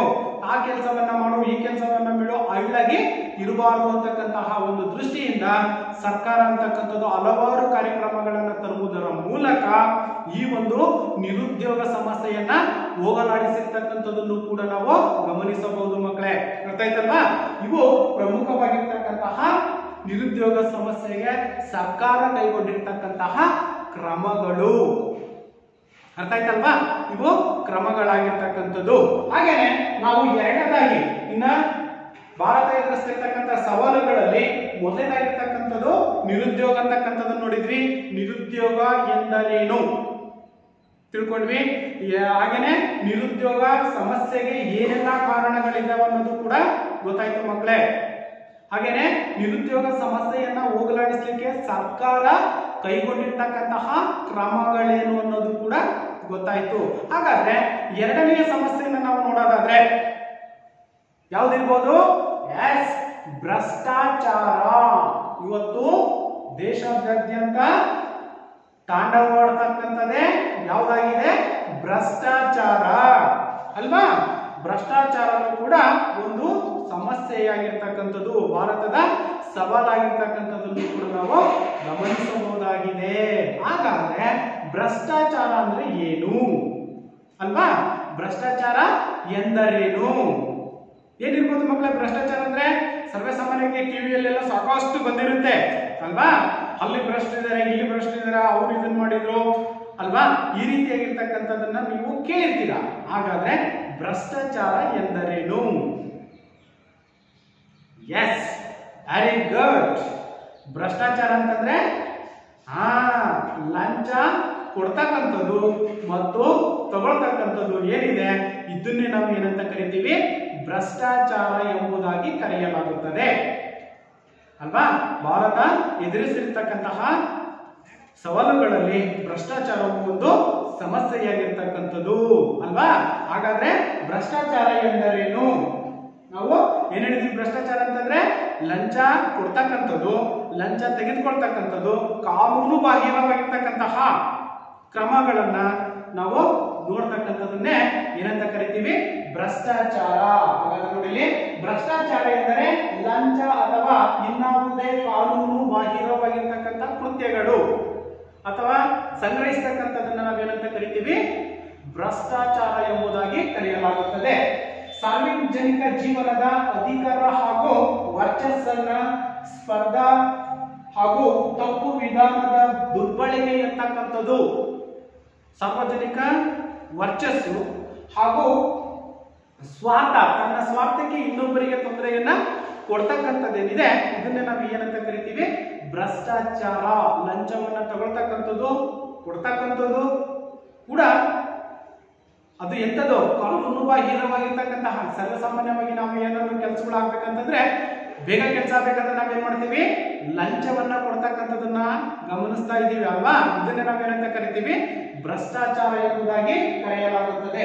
ಆದ್ರೆ ಭ್ರಷ್ಟಾಚಾರದ ಪರಿಧಿಯೊಳಗೆ ಬರ್ತಕ್ಕಂತಹ ಪ್ರಮುಖ ಅಂಶಗಳನ್ನು ನಾವು ಗಮನಿಸಿದಾಗ ಯಾವ್ಯಾವ ಅಂಶಗಳನ್ನ ಮಕ್ಕಳೇ ನಾವಿಲ್ಲಿ ಗಮನಿಸಬಹುದು? ಒಂದು, ದೇಶದ ಮೇಲೆ ಸಾಮಾಜಿಕ, ಆರ್ಥಿಕ ಹಾಗೂ ರಾಜಕೀಯ ದುಷ್ಪರಿಣಾಮ ಅಂತಕ್ಕಂಥದ್ದು ಬೀರುತ್ತೆ. ನೋಡಿ, ಪ್ರಮುಖವಾಗಿ ನಾವು ಗಮನಿಸಬೇಕಾಗಿರ್ತಕ್ಕಂಥದ್ದು ಯಾವುದು? ದೇಶದ ಮೇಲೆ ಸಾಮಾಜಿಕವಾಗಿರ್ತಕ್ಕಂಥ ದುಷ್ಪರಿಣಾಮ ಬೀರುತ್ತೆ, ಆರ್ಥಿಕವಾಗಿರ್ತಕ್ಕಂಥ ದುಷ್ಪರಿಣಾಮ ಬೀರುತ್ತೆ, ಹಾಗೇನೆ ರಾಜಕೀಯವಾಗಿರ್ತಕ್ಕಂತಹ ದುಷ್ಪರಿಣಾಮನೂ ಕೂಡ ಬೀರ್ತಕ್ಕಂಥದನ್ನ ನಾವು ಗಮನಿಸಬಹುದಾಗಿದೆ. ಇದು ಒಂದು. ಇನ್ನು ಎರಡನೇದು, ಭ್ರಷ್ಟಾಚಾರವು ಸಮಾಜ ವಿರೋಧಿ ಹಾಗೂ ಆರ್ಥಿಕ ಸಮಸ್ಯೆಯಾಗಿರ್ತಕ್ಕಂಥದ್ದನ್ನು ನಾವು ಕಾಣಬಹುದಾಗಿದೆ. ನೋಡಿ, ಎರಡನೇದು ಭ್ರಷ್ಟಾಚಾರವು ಸಮಾಜ ವಿರೋಧಿ. ಹೌದು ತಾನೆ? ನಾವು ಲಂಚ ನಮ್ಮ ಕೆಲಸ ಆಗಲಿ ಅಂತ ಹೇಳ್ಬಿಟ್ಟು ನಾವೇನ್ ಮಾಡ್ತೀವಿ, ಲಂಚವನ್ನ ಕೊಡ್ತೀವಿ. ಅದು ಸಮಾಜ ವಿರೋಧಿಯಾಗಿರ್ತಕ್ಕಂಥದ್ದು ಹಾಗೂ ಆರ್ಥಿಕ ಸಮಸ್ಯೆನೂ ಕೂಡ ಆಗಿರ್ತಕ್ಕಂಥದ್ದು ಎರಡನೇದು. ಇನ್ನು ಮೂರನೇದು ಮೌಲ್ಯಗಳ ಬಗೆಗಿನ ವ್ಯಕ್ತಿಗತ ಚಿಂತನೆ. ಯಾವುದೇ ರೀತಿಯಾಗಿರ್ತಕ್ಕಂತಹ ಒಂದು ಮೌಲ್ಯ, ಅದಕ್ಕೆ ಬೆಲೆ ಅಂತಕ್ಕಂಥದ್ದನ್ನು ಕೂಡ ನಾವು ಕಾಣಲಿಕ್ಕೆ ಸಾಧ್ಯತೆ ಇಲ್ಲ ಅಲ್ವಾ? ಹಾಗೇನೆ ಲಂಚಗುಳಿತನ, ಸ್ವಜನ ಪಕ್ಷಪಾತ, ಜಾತೀಯತೆ ಹಾಗೂ ನಿಧಾನ ದ್ರೋಹವನ್ನು ಕೂಡ ನಾವು ಈ ಒಂದು ಭ್ರಷ್ಟಾಚಾರದ ಪರದಿಯೊಳಗೆ ನಾವು ಗಮನಿಸ್ತಾ ಇದ್ದೀವಿ ಮಕ್ಕಳೇ ಅಲ್ವಾ? ಯಾವ್ಯಾವು? ಲಂಚಗುಳಿತನ, ಲಂಚ ಕೊಡ್ತಕ್ಕಂಥದ್ದು ತಪ್ಪು, ಇಸ್ಕೊಳ್ತಕ್ಕಂಥದ್ದು ಕೂಡ ತಪ್ಪಾಗಿರ್ತಕ್ಕಂಥದ್ದು. ಇನ್ನು ಎರಡನೇದಾಗಿರ್ತಕ್ಕಂಥದ್ದು ಸ್ವಜನ ಪಕ್ಷಪಾತ. ಸ್ವಜನ ಪಕ್ಷಪಾತ ಅಂತಂದ್ರೆ ತಮ್ಮ ಪಕ್ಷದವರಿಗೆ ಹೆಚ್ಚಿನ ಪ್ರಮಾಣದ ಒಂದು ಆಸಕ್ತಿಯನ್ನು ತೋರಿಸ್ತಕ್ಕಂಥದ್ದು ಅಥವಾ ಅವರ ಏಳಿಗೆಗೆ ಬೇಕಾಗಿರ್ತಕ್ಕಂಥ ಒಂದು ಮೂಲಾಂಶಗಳನ್ನು ಒದಗಿಸಿ ಕೊಡ್ತಕ್ಕಂಥದ್ದು. ಇದು ಕೂಡ ಏನಾಗಿರ್ತಕ್ಕಂಥದ್ದು ತಪ್ಪು ನಿರ್ಧಾರ. ಹಾಗೇನೆ ಇನ್ನ ಜಾತೀಯತೆ, ಜಾತಿಯ ಆಧಾರದ ಮೇಲೆ ನಮ್ಮ ಜಾತಿಯವರೇ ಮೇಲ್ಕೊಳ್ಬೇಕು, ನಮ್ಮ ಜಾತಿಯವರೇ ರಾಜಕೀಯದಲ್ಲಿರ್ಬೇಕು, ನಮ್ಮ ಜಾತಿಯವರೇ ಆರ್ಥಿಕವಾಗಿ ಸಬಲೀಕರಣವನ್ನ ಹೊಂದಬೇಕು, ನಮ್ಮ ಜಾತಿಯವರಿಗೆ ಹೆಚ್ಚಿನ ಪ್ರಮಾಣದಲ್ಲಿ ಉದ್ಯೋಗಗಳನ್ನ ನೀಡಬೇಕು ಅಂತಕ್ಕಂಥ ಭಾವನೆನೂ ಕೂಡ ಭ್ರಷ್ಟಾಚಾರಕ್ಕೆ ಸಂಬಂಧಪಟ್ಟಿರ್ತಕ್ಕಂತಹ ಪ್ರಮುಖವಾಗಿರ್ತಕ್ಕಂತಹ ಅಂಶ ಮಕ್ಕಳೇ ಅಲ್ವಾ? ಹಾಗಾದ್ರೆ ನಂತರದಲ್ಲಿ ಬರ್ತಕ್ಕಂಥದ್ದು ನಿಧಾನ ದ್ರೋಹ. ಹೌದು, ನಿಧಾನವಾಗಿರ್ತಕ್ಕಂತಹ ದ್ರೋಹ. ಹಾಗಾದ್ರೆ ನಿಧಾನವಾಗಿರ್ತಕ್ಕಂಥ ದ್ರೋಹ ಅಂದ್ರೆ ಏನು ಅಲ್ವಾ? ಈಗ ಒಬ್ಬ ಸರ್ಕಾರಿ ನೌಕರ ಅಂತಕ್ಕಂಥನಿದ್ದಾನೆ ಅಲ್ವಾ? ಸರ್ಕಾರಿ ನೌಕರ ಅಂತಕ್ಕಂಥನಿದ್ದಾನೆ ಅಥವಾ ಸರ್ಕಾರಿ ಸಿಬ್ಬಂದಿ ಅಂತಕ್ಕಂಥನಿದ್ದಾನೆ. ಸಮಯ ಅಂತಕ್ಕಂಥದ್ದು 9:30ಯಿಂದ 5 ಗಂಟೆವರೆಗೆ ಅವನ ಒಂದು ಕರ್ತವ್ಯ. ಆ ಒಂದು ಸಮಯದಲ್ಲಿ ಅವನು ಕರ್ತವ್ಯಕ್ಕೆ ಹಾಜರಾಗಿರ್ಬೇಕು. ಯಾರು? ಸರ್ಕಾರಿ ಅಧೀನದಲ್ಲಿರ್ತಕ್ಕಂಥ ಒಬ್ಬ ನೌಕರ. ಅವನೇನ್ ಮಾಡ್ತಾನೆ? 11 ಗಂಟೆಗೆ ಬರೋದು, 12 ಗಂಟೆಗೆ ವಾಪಸ್ ಹೋಗೋದು, ಇಲ್ಲ ಆಫೀಸಿಗೆ ಬರೋದು ಅಥವಾ ಕಚೇರಿಗೆ ಬರೋದು, ಕಚೇರಿಗೆ ಬಂದ್ಬಿಟ್ಟು ನಿದ್ದೆ ಹೊಡ್ಕೊಂಡು ಕುತ್ಕೊಳ್ಳೋದು ಅಥವಾ ಮಲ್ಕೊಳ್ಳೋದು ಅಥವಾ ಕೆಲಸವನ್ನ ನಿಧಾನ ಗತಿಯಲ್ಲಿ ಮಾಡ್ತಕ್ಕಂಥದ್ದು. ಇದನ್ನೇ ನಾವೇನಂತ ಕರಿತೀವಿ? ನಿಧಾನ ದ್ರೋಹ ಅಲ್ವಾ? ಇದು ಕೂಡ ಒಂದು ರೀತಿಯಾಗಿರ್ತಕ್ಕಂತಹ ಭ್ರಷ್ಟಾಚಾರನೇ ಅಲ್ವಾ ಮಕ್ಕಳೇ? ಒಪ್ಕೋಬಹುದಾ? ಎಸ್, ಇವು ಪ್ರಮುಖವಾಗಿರ್ತಕ್ಕಂತಹ ಭ್ರಷ್ಟಾಚಾರದ ಪರದಿಯೊಳಗೆ ಬರ್ತಕ್ಕಂತಹ ಪ್ರಮುಖ ಅಂಶಗಳಾಗಿರ್ತಕ್ಕಂಥದ್ದು ಅಲ್ವಾ? ಹಾಗಾದ್ರೆ ಭ್ರಷ್ಟಾಚಾರದ ಜಾಲವನ್ನು ನಾವು ಗಮನಿಸೋದಾದ್ರೆ ಇಲ್ಲಿ ಪ್ರಮುಖವಾಗಿರ್ತಕ್ಕಂಥದ್ದು ರಾಜಕೀಯ ಭ್ರಷ್ಟಾಚಾರವು ವ್ಯವಸ್ಥಿತ ಅಪರಾಧಕ್ಕೆ ಎಡೆಯನ್ನ ಮಾಡಿಕೊಡುತ್ತದೆ. ನೋಡಿ, ಮೊದಲನೆಯ ಒಂದು ಅಂಶವನ್ನು ನಾವು ಗಮನಿಸಿದಾಗ ರಾಜಕೀಯ ಭ್ರಷ್ಟಾಚಾರವು ವ್ಯವಸ್ಥಿತವಾಗಿರ್ತಕ್ಕಂತಹ ಅಪರಾಧಕ್ಕೆ ಎಡೆ ಮಾಡಿಕೊಡ್ತಕ್ಕಂಥದ್ದು. ನೋಡಿ, ರಾಜಕೀಯದಲ್ಲೂ ಕೂಡ ಸಾಕಷ್ಟು ಭ್ರಷ್ಟಾಚಾರವನ್ನು ನಾವು ಗಮನಿಸ್ತಾ ಇದ್ದೀವಿ ಅಲ್ವಾ? ಇನ್ನ ಎರಡನೇದಾಗಿರ್ತಕ್ಕಂಥದ್ದು ಸಾರ್ವಜನಿಕ ಸೇವೆ ಕ್ಷೇತ್ರಗಳಲ್ಲಿ ಅಧಿಕಾರಶಾಹಿ. ಸಾರ್ವಜನಿಕ ಅಂದ್ರೆ ಪಬ್ಲಿಕ್ ಏನಿದ್ದಾರೆ ಅಧಿಕಾರದಲ್ಲಿರ್ತಕ್ಕಂತಹ ಅದನ್ನು ನಾವು ಸಾರ್ವಜನಿಕ ಸೇವೆಯ ಕ್ಷೇತ್ರಗಳಲ್ಲಿ ಅಧಿಕಾರಶಾಹಿಯನ್ನ ಹೊಂದಿರತಕ್ಕಂಥದ್ದು ಅಲ್ವಾ? ಇನ್ನ ಮೂರನೇದಾಗಿರ್ತಕ್ಕಂಥದ್ದು ತೆರಿಗೆಗಳ್ಳತನ, ಟ್ಯಾಕ್ಸ್ ಅನ್ನ ಕಟ್ಟದೇ ಇರತಕ್ಕಂಥದ್ದು. ಸಾಕಷ್ಟು ಅಂಶಗಳನ್ನ ನಾವು ಕಾಣ್ತೀವಿ ಅಲ್ವಾ? ಟ್ಯಾಕ್ಸ್ ಕಟ್ಟದೇ ಇರತಕ್ಕಂಥದ್ದು, ಸರ್ಕಾರಕ್ಕೆ ದ್ರೋಹವನ್ನ ಮಾಡದೇ ಇರತಕ್ಕಂಥದ್ದು ಅಥವಾ ಮಾಡ್ತಕ್ಕಂಥದ್ದು, ಹಾಗೇನೆ ಅಕ್ರಮ ದಾಸ್ತಾನು. ಸರ್ವೇಸಾಮಾನ್ಯವಾಗಿ ಮಕ್ಕಳೇ ನಿಮಗೆ ಇಲ್ಲಿ ಒಂದು ಗಮನಿಸಬೇಕು, ಟಿವಿ ಚಾನೆಲ್ಗಳಲ್ಲಿ, ನ್ಯೂಸ್ ಚಾನೆಲ್ಗಳಲ್ಲಿ ಬರ್ತಾ ಇರುತ್ತೆ, ಏನೋ ದಾಸ್ತಾನು, ಅಕ್ರಮವಾಗಿ ದಾಸ್ತಾನು ಸಂಗ್ರಹವಾಗಿರ್ತಕ್ಕಂಥದ್ದು, ಅದನ್ನ ಪೊಲೀಸರು ಬಂಧಿಸಿರ್ತಕ್ಕಂಥದ್ದು ಅಥವಾ ಅವುಗಳನ್ನ ರೈಡ್ ಮಾಡಿರ್ತಕ್ಕಂಥದ್ದು ಕೂಡ ನಾವು ಕರಿತೀವಿ ಅಲ್ವಾ? ಇಂಥ ಉದಾಹರಣೆಗಳು ಸಾಕಷ್ಟು ಇರ್ತಕ್ಕಂಥದ್ದು. ಅಥವಾ ಒಂದು ಅಕ್ಕಿ ಮೂಟೆಯ ಲಾರಿ ಅಂತಕ್ಕಂಥದ್ದು ಹೋಗ್ತಾ ಇತ್ತು, ಅದನ್ನ ಸೀಸ್ ಮಾಡಿರ್ತಕ್ಕಂಥದ್ದನ್ನು ಕೂಡ ನಾವು ಇವತ್ತು ಸಾಕಷ್ಟು ಮಾಧ್ಯಮಗಳ ಮೂಲಕ ಗಮನಿಸ್ತಾ ಇದೀವಿ ಮಕ್ಕಳೇ ಅಲ್ವಾ? ಯಾವುದೋ ಪಡಿತರ ಚೀಟಿ ಅಕ್ಕಿ ಆಗಿರ್ಬೋದು, ಇನ್ನಿತರ ಬೇರೆ ಬೇರೆ ರೀತಿಯಾಗಿರ್ತಕ್ಕಂತಹ ದಾಸ್ತಾನುಗಳು ಅಂತಕ್ಕಂಥವು ಏನಿದಾವೆ, ಆ ಸಂಗ್ರಹಿಸಿರ್ತಕ್ಕಂಥ ದಾಸ್ತಾನುಗಳನ್ನು ಕೂಡ ನಾವು ಇಲ್ಲಿ ಭ್ರಷ್ಟಾಚಾರಕ್ಕೆ ಸಂಬಂಧಪಟ್ಟಂತೆ ಗಮನಿಸಬಹುದಾಗಿದೆ ಅಲ್ವಾ. ಅಕ್ರಮವಾಗಿ ದಾಸ್ತಾನು ಸಾಕಷ್ಟು ಪ್ರಮಾಣದಲ್ಲಿ ಗೋಡಾನುಗಳಲ್ಲಿ ಸ್ಟಾಕ್ ಮಾಡಿರ್ತಕ್ಕಂಥದ್ದನ್ನು ಕೂಡ ನಾವು ಕಾಣ್ತಾ ಇದ್ದೀವಿ. ನಂತರ ಕಳ್ಳ ಸಾಗಾಣಿಕೆ, ನಾವು ಯಾವುದೇ ರೀತಿಯಾಗಿರ್ತಕ್ಕಂತಹ ಒಂದು ಇದಿರೋದಿಲ್ಲ, ಟ್ಯಾಕ್ಸ್ ಗಳನ್ನ ಕಟ್ಟದೇ ಇರ್ತಕ್ಕಂಥ ವಸ್ತುಗಳನ್ನ ಸಾಗಾಣಿಕೆ ಮಾಡ್ತಕ್ಕಂಥದ್ದು, ಅದನ್ನೇ ನಾವು ಏನಂತ ಕರಿತೀವಿ, ಕಳ್ಳ ಸಾಗಾಣಿಕೆ ಅಂತ ಕರಿತೀವಿ ಅಲ್ವಾ. ಆ ವಸ್ತುಗಳನ್ನ ಏನ್ ಮಾಡ್ತಕ್ಕಂಥದ್ದು, ಬೇರೆ ಕಡೆಯಿಂದ ಸಾಗಿಸ್ತಕ್ಕಂಥದ್ದು ಸಾಕಷ್ಟು ನಾವು ಮಾಧ್ಯಮಗಳಲ್ಲಿ ಕಾಣ್ತೀವಿ. ಅಲ್ಲಿಂದ ಬಂಗಾರವನ್ನ ತಂದ್ರು ವಿಮಾನ ಫ್ಲೈಟ್ ಅಲ್ಲಿ ಅಥವಾ ಏರ್ಪೋರ್ಟ್ ಅಲ್ಲಿ ಸೀಸ್ ಮಾಡಿದ್ದಾರೆ ಅಂತ. ಈ ರೀತಿಯಾಗಿರ್ತಕ್ಕಂತಹ ಯಾವುದೇ ರೀತಿಯಾಗಿರ್ತಕ್ಕಂತಹ ರಶೀದಿಗಳು ಇಲ್ಲದೆ ಇರ್ತಕ್ಕಂತಹ ದಾಸ್ತಾನುಗಳು ಅಥವಾ ಕಳ್ಳ ಸಾಗಾಣಿಕೆ ಅಂತಕ್ಕಂಥ ಬಿಸ್ನೆಸ್ ಅಂತ ನಾವೇನ್ ಕರಿತೀವಿ, ಅವುಗಳು ನಡೀತಕ್ಕಂಥದ್ದು ಸರ್ವೇ ಸಾಮಾನ್ಯವಾಗಿರ್ತಕ್ಕಂಥದ್ದನ್ನು ಕೂಡ ನಾವು ಇವತ್ತು ಗಮನಿಸ್ತಾ ಇದ್ದೀವಿ. ಹಾಗೇನೆ ಮೋಸಗಾರಿಕೆ ವ್ಯಾಪಾರದಲ್ಲೂ ಕೂಡ ಸಾಕಷ್ಟು ಮೋಸಗಾರಿಕೆ ಅಂತಕ್ಕಂಥದ್ದು, ಕಲಬೆರಕೆಗಳನ್ನು ಮಾಡ್ತಕ್ಕಂಥದ್ದನ್ನು ಕೂಡ ನಾವು ತೂಕದಲ್ಲೂ ಕೂಡ ಸಾಕಷ್ಟು ಮೋಸ ಅಂತಕ್ಕಂಥದ್ದನ್ನು ಕೂಡ ನಾವು ಗಮನಿಸ್ತಾ ಇದ್ದೀವಿ. ಇನ್ನ ವಿದೇಶಿ ವಿನಿಮಯದ ಕಾನೂನು ಉಲ್ಲಂಘನೆ, ವಿದೇಶಿ ವಿನಿಮಯ, ನಾವು ಬೇರೆ ವಸ್ತುಗಳನ್ನ ಕಳಿಸ್ತಾ ಇದ್ದೀವಿ, ಅಲ್ಲಿಂದ ಬರ್ತಕ್ಕಂಥ ವಿನಿಮಯ ಅಂತಕ್ಕಂಥದ್ದೇನಿದೆ ಅದು ಬಾರದೇ ಇರ್ತಕ್ಕಂಥದ್ದು ಅಥವಾ ಇನ್ನಿತರೆ ಕಾರಣಗಳಿಂದಲೂ ಕೂಡ ಅದು ವ್ಯರ್ಥವಾಗಿರ್ತಕ್ಕಂಥದ್ದನ್ನು ಕೂಡ ಗಮನಿಸಬಹುದು. ಇನ್ನ ಔದ್ಯೋಗಿಕ ವಂಚನೆ ಅಂತಕ್ಕಂಥದ್ದು, ಇವು ಪ್ರಮುಖವಾಗಿರ್ತಕ್ಕಂತಹ ಯಾವುದೋ ಭ್ರಷ್ಟಾಚಾರದ ಜಾಲದಲ್ಲಿ ಬರ್ತಕ್ಕಂತಹ ಪ್ರಮುಖ ಅಂಶಗಳು. ಅರ್ಥ ಆಯ್ತಾ ಮಕ್ಕಳೇ? ಇವು ಪ್ರಮುಖವಾಗಿರ್ತಕ್ಕಂತಹ ಒಂದು ಭ್ರಷ್ಟಾಚಾರದ ಜಾಲಗಳು. ತಿಳ್ಕೊಂಡ್ವಿ, ಭ್ರಷ್ಟಾಚಾರ ಅಂದ್ರೆ ಏನಂತ ಗೊತ್ತಾಯ್ತು. ಹಾಗೇನೆ ಭ್ರಷ್ಟಾಚಾರದ ಪರಿಧಿಯೊಳಗೆ ಬರ್ತಕ್ಕಂತಹ ಪ್ರಮುಖ ಅಂಶಗಳು ಯಾವುವು ಅಂತ ಗೊತ್ತಾಯ್ತು.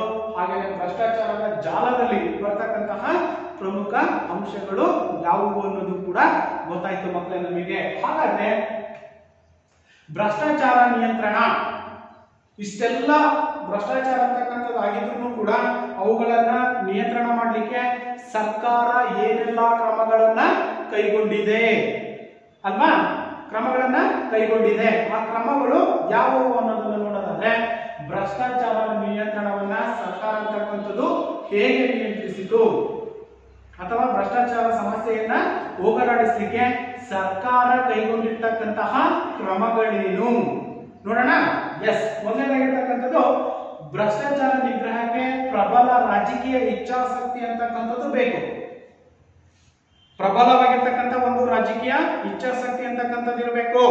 ಯಾವುದು ಭ್ರಷ್ಟಾಚಾರ ನಿರ್ಮೂಲನೆ ಮಾಡಬೇಕಾದ್ರೆ, ಒಂದು ವೇಳೆ ರಾಜಕೀಯ ಪಕ್ಷಗಳೇ ಭ್ರಷ್ಟರಿಗೆ ಹೆಚ್ಚಿನ ಒಂದು ಪ್ರೇರಣೆಯನ್ನು ನೀಡಿದಂತ ಸಂದರ್ಭದಲ್ಲಿ ಅದು ವ್ಯರ್ಥವಾಗ್ತಕ್ಕಂಥದ್ದನ್ನ ಗಮನಿಸಬೇಕು ಮಕ್ಕಳೇ ಅಲ್ವಾ. ವ್ಯರ್ಥವಾಗ್ತಕ್ಕಂಥದ್ದು, ಅದಕ್ಕೆ ಇಚ್ಛಾಶಕ್ತಿಯನ್ನು ಹೊಂದಿರತಕ್ಕಂತಹ ರಾಜಕೀಯ ಇಚ್ಛಾಶಕ್ತಿಯನ್ನು ಹೊಂದಿರತಕ್ಕಂಥ ಪ್ರಬಲವಾಗಿರ್ತಕ್ಕಂಥ ಇಚ್ಛಾಶಕ್ತಿಯನ್ನು ಹೊಂದಿರತಕ್ಕಂಥ ರಾಜಕೀಯ ಅಥವಾ ಭ್ರಷ್ಟಾಚಾರ ನಿಗ್ರಹಕ್ಕೆ ರಾಜಕೀಯ ಒಂದು ಇಚ್ಛಾಶಕ್ತಿ ಅಂತಕ್ಕಂಥದ್ದು ಬೇಕಾಗಿರ್ತಕ್ಕಂಥದ್ದು ಒಂದು. ಇನ್ನ ಎರಡನೇದು ರಾಜಕೀಯ ಪರಿಜ್ಞಾನ ಹಾಗೂ ಪೌರತ್ವದ ಅರಿವು ಅಂತಕ್ಕಂಥದ್ದು ಇರಬೇಕು. ನೋಡಿ, ಮೊದಲೇದು ಭ್ರಷ್ಟಾಚಾರ ನಿಗ್ರಹಕ್ಕೆ ಪ್ರಬಲವಾಗಿರ್ತಕ್ಕಂಥ ರಾಜಕೀಯ ಇಚ್ಛಾಶಕ್ತಿ ಅಂತಕ್ಕಂಥದ್ದು ಇರಬೇಕು. ಅದರ ಜೊತೆಯಲ್ಲಿ ಸಾರ್ವಜನಿಕ ಸಹಕಾರ ಅಗತ್ಯ. ಬರೀ ರಾಜಕೀಯ ಪಕ್ಷಗಳು ಅಷ್ಟೇ ಅಲ್ಲ, ಪಬ್ಲಿಕ್ಸ್ ಸಾರ್ವಜನಿಕರು ಕೂಡ ಇದರಲ್ಲಿ ಭಾಗವಹಿಸ್ತಕ್ಕಂಥದ್ದು ಪ್ರಮುಖವಾಗಿರ್ತಕ್ಕಂಥ ಒಂದು ಅಂಶ. ಆಗ ನಾವು ಸಂಪೂರ್ಣವಾಗಿರ್ತಕ್ಕಂಥ ಭ್ರಷ್ಟಾಚಾರವನ್ನ ನಿರ್ಮೂಲನೆ ಮಾಡಲಿಕ್ಕೆ ಸಾಧ್ಯ ಆಗುತ್ತೆ ಮಕ್ಕಳೇ. ಹಾಗಾದ್ರೆ ಎರಡನೇದು ರಾಜಕೀಯ ಪರಿಜ್ಞಾನ. ಏನೂ ರಾಜಕೀಯದ ಬಗ್ಗೆ ಗೊತ್ತಿಲ್ಲದೆ ಇರ್ತಕ್ಕಂಥ ಒಬ್ಬ ವ್ಯಕ್ತಿಯನ್ನು ನಾವು ಆಯ್ಕೆ ಮಾಡಿ ಕಳಿಸ್ತಕ್ಕಂಥದ್ದು ಇದೆಯಲ್ಲ, ಅದು ತಪ್ಪು. ಹಾಗೇನೆ ಪೌರತ್ವದ ಅರಿವು, ನಾನು ನನ್ನ ದೇಶ, ನನ್ನ ರಾಜ್ಯ, ನಮ್ಮ ಪ್ರದೇಶ ಅಂತಕ್ಕಂಥ ಜ್ಞಾನ ಅಂತಕ್ಕಂಥದ್ದು ಅವನಲ್ಲಿ ಇದ್ದಾಗ ಮಾತ್ರ ಭ್ರಷ್ಟಾಚಾರವನ್ನ ನಿಗ್ರಹಿಸಲಿಕ್ಕೆ ಸಾಧ್ಯತೆ ಅಂತಕ್ಕಂಥದ್ದನ್ನು ನಾವು ಗಮನಿಸಬೇಕು. ಉತ್ತಮವಾಗಿರ್ತಕ್ಕಂಥ ಅಧಿಕಾರಿ ವರ್ಗ. ನೋಡಿ, ಯಾವುದಾದ್ರೂ ಒಂದು ಕಚೇರಿಯಲ್ಲಿ ಕೆಲಸ ಮಾಡ್ತಕ್ಕಂತಹ ಸಿಬ್ಬಂದಿಗಳೇನಿದ್ದಾರೆ ಉತ್ತಮವಾಗಿರ್ತಕ್ಕಂಥ ಜ್ಞಾನವನ್ನು ಹೊಂದಿದಾಗ ಮಾತ್ರ ಅಥವಾ ಉತ್ತಮವಾಗಿರ್ತಕ್ಕಂಥ ಅಧಿಕಾರವನ್ನ ಹೊಂದಿದಾಗ ಮಾತ್ರ ಯಾವುದೇ ರೀತಿಯಾಗಿರ್ತಕ್ಕಂಥ ಲಂಚಕ್ಕೆ ಆಸೆ ಪಡದೆ ತನ್ನ ಕೆಲಸವನ್ನ, ಇದು ಸರ್ಕಾರದ ಕೆಲಸ, ದೇವರ ಕೆಲಸ ಅಂತಕ್ಕಂಥ ಮನೋಭಾವನೆಯನ್ನ ಯಾವ ಸರ್ಕಾರಿ ನೌಕರ ಅಂತಕ್ಕಂಥವ್ನು ಬೆಳೆಸ್ಕೊಂಡಿರ್ತಾನೋ ಅವನು ಉತ್ತಮವಾಗಿರ್ತಕ್ಕಂಥ ಅಧಿಕಾರಿ ಆಗ್ಲಿಕ್ಕೆ ಸಾಧ್ಯ ಅನ್ನೋದನ್ನು ಕೂಡ ನಾವು ಗಮನಿಸಬಹುದು. ಅವಾಗ ಏನಾಗುತ್ತೆ, ಈ ಒಂದು ಭ್ರಷ್ಟಾಚಾರವನ್ನ ನಿಗ್ರಹಿಸಲಿಕ್ಕೆ ಕಾರಣವಾಗುತ್ತೆ. ಹಾಗೇನೆ ಲೋಕಾಯುಕ್ತ ಮತ್ತು ಲೋಕಪಾಲ್ ಅಂತಕ್ಕಂತಹ ಸಂಸ್ಥೆಗಳನ್ನ ಜಾರಿಗೆ ತರತಕ್ಕಂಥದ್ದು. ಈಗಾಗಲೇ ನಿಮಗೆ ಗೊತ್ತಿರಬೇಕು, ಲೋಕಪಾಲ್ ಮತ್ತು ಲೋಕಾಯುಕ್ತ ಕೇಳಿರ್ತೀರಲ್ವಾ. ಲೋಕಾಯುಕ್ತ ಮತ್ತು ಲೋಕಪಾಲ್ ಅಂತಕ್ಕಂಥದ್ದು. ಲೋಕಾಯುಕ್ತರನ್ನ ನಾವು ಗಮನಿಸ್ತಾ ಇದ್ದೀವಿ. ಏನು ಲೋಕಾಯುಕ್ತ ಕೆಲಸ? ಏನು ಭ್ರಷ್ಟಾಚಾರ ಎಲ್ಲಿ ನಡೆಯುತ್ತಾ ಆ ಭ್ರಷ್ಟಾಚಾರವನ್ನ ತಡೆಗಟ್ಟತಕ್ಕಂತಹ ಒಂದು ಉದ್ದೇಶವನ್ನ ಹೊಂದಿರತಕ್ಕಂತ ಸಂಸ್ಥೆಯನ್ನೇ ನಾವೇನಂತ ಕರಿತೀವಿ? ಲೋಕಾಯುಕ್ತ ಸಂಸ್ಥೆ ಅಂತ ಕರಿತೀವಿ. ಈ ಒಂದು ಲೋಕಾಯುಕ್ತ ಸಂಸ್ಥೆಯ ಮೊಟ್ಟ ಮೊದಲ ಅಧಿಕಾರಿಯಾಗಿರ್ತಕ್ಕಂಥವ್ರು ವೆಂಕಟಾಚಲ ಅಂತಕ್ಕಂಥವ್ರು. ನಂತರದ ದಿನಗಳಲ್ಲಿ ಸಂತೋಷ್ ಹೆಗ್ಡೆನೂ ಕೂಡ ಒಂದು ಸಂಪೂರ್ಣವಾಗಿರ್ತಕ್ಕಂತಹ ಈ ಒಂದು ಲೋಕಾಯುಕ್ತ ಅಧಿಕಾರಿಯಾಗಿ ಕೆಲಸವನ್ನ ಮಾಡಿರ್ತಕ್ಕಂಥದ್ದನ್ನು ಕೂಡ ಗಮನಿಸಬಹುದಾಗಿದೆ. ಇನ್ನ ಲೋಕಪಾಲ್ ಸಂಸ್ಥೆಗಳನ್ನು ಕೂಡ ನಾವು ಗಮನಿಸಿದಾಗ ಲೋಕಾಯುಕ್ತದಲ್ಲಿ ಬರ್ತಕ್ಕಂಥ ಭ್ರಷ್ಟಾಚಾರವನ್ನ ನಿಗ್ರಹಿಸಲಿಕ್ಕೆ ಲೋಕಪಾಲ್ ಮತ್ತು ಲೋಕಾಯುಕ್ತ ಸಂಸ್ಥೆಗಳನ್ನ ಜಾರಿಗೆ ತಂದಿರತಕ್ಕಂಥದ್ದನ್ನು ಕೂಡ ನಾವು ಗಮನಿಸಬಹುದು. ಇನ್ನ ಸರ್ಕಾರಿ ಕಚೇರಿಗಳಲ್ಲಿ ಸಿಸಿ ಕ್ಯಾಮೆರಾಗಳನ್ನ ಅಳವಡಿಸಬೇಕು. ಸರ್ಕಾರಿ ಕಚೇರಿಗಳಲ್ಲಿ ಸಿಸಿ ಕ್ಯಾಮೆರಾಗಳನ್ನ ಅಳವಡಿಸಿಕೊಳ್ಳುವುದರ ಮೂಲಕನೂ ಕೂಡ ನಾವು ಈ ಒಂದು ಭ್ರಷ್ಟಾಚಾರವನ್ನ ನಿಗ್ರಹಿಸಬಹುದು ಅಥವಾ ನಿಯಂತ್ರಣವನ್ನ ಮಾಡಬಹುದಾಗಿದೆ ಮಕ್ಕಳೇ. ಹೌದು ತಾನೆ? ಯಾಕಂತಂದ್ರೆ ನಾವು ಭ್ರಷ್ಟಾಚಾರದ ಮೊದಲ ನಾವು ಹಣವನ್ನ ಕೊಡಬೇಕಾದ್ರೂ ಕೂಡ ಸಿಸಿ ಕ್ಯಾಮೆರಾದಲ್ಲಿ ರೆಕಾರ್ಡ್ ಆಗಿರುತ್ತೆ. ತಕ್ಷಣಕ್ಕೆ ಅವರನ್ನ ನಾವು ಅರೆಸ್ಟ್ ಮಾಡ್ತಕ್ಕಂಥದ್ದು ಅಥವಾ ಇನ್ಯಾವುದೇ ಕ್ರಮಗಳನ್ನ ಕೈಗೊಳ್ಳತಕ್ಕಂಥದ್ದನ್ನು ಕೂಡ ನಾವು ಗಮನಿಸಬೇಕು. ಅದಕ್ಕಾಗಿಯೇ ಇವಾಗ ಏನ್ ಮಾಡ್ಬೇಕು? ಪ್ರತಿಯೊಂದು ಕಚೇರಿಗಳಲ್ಲೂ ಕೂಡ ಭ್ರಷ್ಟಾಚಾರ ನಿಯಂತ್ರಣ ಮಾಡ್ಬೇಕನ್ನೋದಾದ್ರೆ ಏನ್ ಮಾಡ್ಬೇಕು? ಎಸ್, ಸಿಸಿ ಕ್ಯಾಮೆರಾಗಳನ್ನ ಅಳವಡಿಸಬೇಕಾಗುತ್ತೆ. ಹಾಗೇನೆ ನ್ಯಾಯಾಲಯದಲ್ಲಿ ನ್ಯಾಯಾಧೀಶರ ಸಂಖ್ಯೆಯನ್ನು ಕೂಡ ಹೆಚ್ಚು ಮಾಡಬೇಕು. ಯಾಕೆಂತಂದ್ರೆ ಇವತ್ತು ಭ್ರಷ್ಟಾಚಾರದ ಪ್ರಮಾಣನೂ ಕೂಡ ಏನಾಗಿದ್ದಾವೆ? ಹೆಚ್ಚಾಗಿರೋದ್ರಿಂದ ಆ ಎಲ್ಲಾ ಪ್ರಕರಣಗಳನ್ನ ಬೇಗನೆ ಇತ್ಯರ್ಥಗೊಳಿಸಬೇಕಂತಕ್ಕಂಥ ದೃಷ್ಟಿಯಿಂದ ಹೆಚ್ಚು ನ್ಯಾಯಾಲಯದಲ್ಲಿ ಹೆಚ್ಚು ನ್ಯಾಯಾಧೀಶರನ್ನ ನೇಮಕ ಮಾಡಿದಂತ ಸಂದರ್ಭದಲ್ಲಿ ಏನಾಗುತ್ತೆ? ಇಂತಹ ಒಂದು ಪ್ರಕರಣಗಳು ಭ್ರಷ್ಟಾಚಾರಕ್ಕೆ ಸಂಬಂಧಪಟ್ಟಿರ್ತಕ್ಕಂಥ ಪ್ರಕರಣಗಳಿಗೆ ಬೇಗನೆ ತೀರ್ಪನ್ನ ಕೊಡ್ತಕ್ಕಂಥ ಒಂದು ಜಡ್ಜ್ಮೆಂಟ್ ಅಂತ ನಾವೇ ಕರಿತೀವಿ. ಈ ಜಡ್ಜ್ಮೆಂಟ್ ಅನ್ನ ಕೊಡ್ತಕ್ಕಂಥ ಒಂದು ಉದ್ದೇಶದಿಂದ ನ್ಯಾಯಾಲಯದಲ್ಲಿ ಹೆಚ್ಚು ಪ್ರಮಾಣದಲ್ಲಿ ನ್ಯಾಯಾಧೀಶರನ್ನ ನೇಮಕ ಮಾಡಬೇಕು. ಇವು ಪ್ರಮುಖವಾಗಿರ್ತಕ್ಕಂಥ ಭ್ರಷ್ಟಾಚಾರ ನಿಯಂತ್ರಿಸಲಿಕ್ಕೆ ಸರ್ಕಾರ ಕೈಗೊಂಡಿರ್ತಕ್ಕಂತಹ ಕ್ರಮಗಳು ಮಕ್ಕಳೇ. ಅರ್ಥ ಆಯ್ತಲ್ವಾ? ಇಷ್ಟು ಭ್ರಷ್ಟಾಚಾರ ನಿಯಂತ್ರಣಕ್ಕೆ ಸರ್ಕಾರ ಕೈಗೊಂಡಿರ್ತಕ್ಕಂತಹ ಕ್ರಮಗಳು. ಕ್ಲಿಯರ್ ಆಯ್ತಾ? ಅರ್ಥ ಆಯ್ತಲ್ವಾ? ಹಾಗಾದ್ರೆ ಭಾರತ ಎದುರಿಸುತ್ತಿರುವ ಸವಾಲುಗಳಲ್ಲಿ ಮತ್ತೊಂದು ಪ್ರಮುಖವಾಗಿರ್ತಕ್ಕಂತಹ ಸವಾಲು ಅಥವಾ ಸಾಮಾಜಿಕ ಪಿಡುಗು ಅಥವಾ ಸಮಸ್ಯೆ ಯಾವ್ದಪ್ಪ ಅಂತಂದ್ರೆ ಅದುವೇ ತಾರತಮ್ಯ. ಈ ತಾರತಮ್ಯ ಅಂತಕ್ಕಂಥದ್ದು ಸಮಾಜದಲ್ಲಿ ಇವತ್ತಿಂದ ಇಲ್ಲ. ಮಾನವ ಸಮಾಜ ಅಂತಕ್ಕಂಥದ್ದು ಯಾವಾಗ ಹುಟ್ಕೊಳ್ತೋ ಅಂದಿನಿಂದಲೂ ಕೂಡ ಇಂದಿನವರೆಗೂ ಕೂಡ ಏನಾಗಿದೆ? ತಾರತಮ್ಯ ಅಂತಕ್ಕಂಥದ್ದು ಇದ್ದೇ ಇದೆ, ಇರುತ್ತೆ ಅಲ್ವಾ? ಆದ್ರೂ ಕೂಡ ಸ್ವಲ್ಪ ಪ್ರಮಾಣದಲ್ಲಿ ಇದು ಕಡಿಮೆಯಾಗಿರ್ತಕ್ಕಂಥದ್ದನ್ನು ಕೂಡ ನಾವು ಗಮನಿಸಬಹುದು ಅಲ್ವಾ? ಹಾಗಾದ್ರೆ ತಾರತಮ್ಯ ಅಂದ್ರೇನು?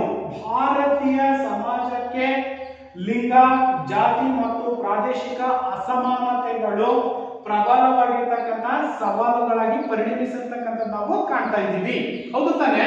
ಭಾರತೀಯ ಸಮಾಜದಲ್ಲಿ ಲಿಂಗ ತಾರತಮ್ಯ ಅಂದ್ರೆ ಮಹಿಳೆ ಮತ್ತು ಪುರುಷ, ಜಾತಿ ಮೇಲ್ಜಾತಿ ಮತ್ತು ಕೆಳಜಾತಿ ಅಲ್ವಾ? ಹಾಗೇನೆ ಪ್ರಾದೇಶಿಕ ಅಸಮಾನತೆಗಳು, ಇದು ನನ್ನ ಪ್ರದೇಶ, ನನ್ನ ದೇಶ, ಈ ರೀತಿಯಾಗಿರ್ತಕ್ಕಂತಹ ಒಂದು ಅಂಶಗಳನ್ನು ಕೂಡ ನಾವು ಇಲ್ಲಿ ಗಮನಿಸ್ತಕ್ಕಂಥದ್ದು. ಇದನ್ನ ನಾವು ಏನಂತ ಕರಿತೀವಿ? ತಾರತಮ್ಯ ಎಂಬುದಾಗಿ ಕರೆಯಲಾಗುತ್ತೆ. ಹಾಗಾದ್ರೆ ಮೊದಲನೇದಾಗಿರ್ತಕ್ಕಂಥದ್ದು ಲಿಂಗ ತಾರತಮ್ಯ. ಮಾನವ ಸಮಾಜ ಅಂತಕ್ಕಂಥದ್ದು ಯಾವಾಗ ಸೃಷ್ಟಿಯಾಯ್ತೋ ಅಂದಿನಿಂದಲೂ ಕೂಡ ಇಂದಿನವರೆಗೆ ಲಿಂಗ ತಾರತಮ್ಯ ಅಂತಕ್ಕಂಥದ್ದು ಇದ್ದೇ ಇದೆ ಅಲ್ವಾ? ಪುರುಷ ಮತ್ತು ಮಹಿಳೆ, ಮೇಲ್ಜಾತಿ ಮತ್ತು ಕೆಳಜಾತಿ ಅಂತಕ್ಕಂಥದ್ದನ್ನ ನಾವು ಗಮನಿಸಬಹುದು. ಆದ್ರೆ ಅದರಲ್ಲಿ ಪ್ರಮುಖವಾಗಿರ್ತಕ್ಕಂಥದ್ದು ಲಿಂಗ ತಾರತಮ್ಯ ಅಥವಾ ಲಿಂಗ ಅಸಮಾನತೆ ನಿವಾರಣೆಯ ಕ್ರಮಗಳನ್ನು ನಾವು ಗಮನಿಸೋದಾದ್ರೆ ಭಾರತ ಸರ್ಕಾರ ಲಿಂಗ ತಾರತಮ್ಯವನ್ನ ಹೋಗಲಾಡಿಸುವ ಮೂಲಕ ಅಥವಾ ಹೋಗಲಾಡಿಸುವ ಒಂದು ಉದ್ದೇಶದಿಂದ ಮಹಿಳೆಯರಿಗೆ ಶಿಕ್ಷಣ, ಉದ್ಯೋಗ ಮತ್ತು ಮೀಸಲಾತಿಯನ್ನ ನೀಡಿರ್ತಕ್ಕಂಥದ್ದು. ಲಿಂಗ ತಾರತಮ್ಯವನ್ನ ನಿವಾರಣೆ ಮಾಡಬೇಕಂತಕ್ಕಂಥ ಉದ್ದೇಶದಿಂದ ಸರ್ಕಾರ ಅಂತಕ್ಕಂಥದ್ದು ಏನ್ ಮಾಡ್ಕೋ ನೋಡಿ, ಮಹಿಳೆಯರಿಗೆ ಹೆಚ್ಚು ಹೆಚ್ಚು ಶಿಕ್ಷಣವನ್ನ ನಾವು ಹಿಂದಿನ ಕಾಲಕ್ಕೆ ಹೋದಾಗ ಮಹಿಳೆಯರು 4 ಗೋಡೆಗಳ ಮಧ್ಯೆ ಇರಬೇಕಾಗಿತ್ತು. ಆದ್ರೆ ಇವತ್ತಿನ ದಿನ ಪ್ರತಿಯೊಂದು ಕ್ಷೇತ್ರಗಳಲ್ಲೂ ಕೂಡ ಅಲ್ವಾ, ಪ್ರತಿಯೊಂದು ಕ್ಷೇತ್ರ, ಯಾವ್ಯಾವ ಕ್ಷೇತ್ರ, ವಿಮಾನವನ್ನ ಓಡಿಸ್ತಾ ಇದ್ದಾರೆ, ರೈಲುಗಳನ್ನ ಓಡಿಸ್ತಾ ಇದ್ದಾರೆ, ಬಸ್ಸುಗಳನ್ನ, ಹಾಗೇನೆ ಪೊಲೀಸ್ ಆಗಿದ್ದಾರೆ, ಟೀಚರ್ಸ್ ಆಗಿದ್ದಾರೆ ಅಲ್ವಾ. ಪ್ರತಿಯೊಂದು ಕ್ಷೇತ್ರಗಳಲ್ಲೂ ಕೂಡ ಇವತ್ತು ಮಹಿಳೆಯರು ಅಂತಕ್ಕಂಥ ಶಿಕ್ಷಣವನ್ನ ಪಡ್ಕೊಂಡು ಎಲ್ಲಾ ರಂಗಗಳಲ್ಲೂ ಕೂಡ ತಮ್ಮದೇ ಆಗಿರ್ತಕ್ಕಂಥ ಒಂದು ಸ್ಥಾನಮಾನವನ್ನ ಹೊಂದಿರ್ತಕ್ಕಂಥದ್ದನ್ನು ಕೂಡ ನಾವು ಗಮನಿಸ್ತಾ ಇದ್ದೀವಿ.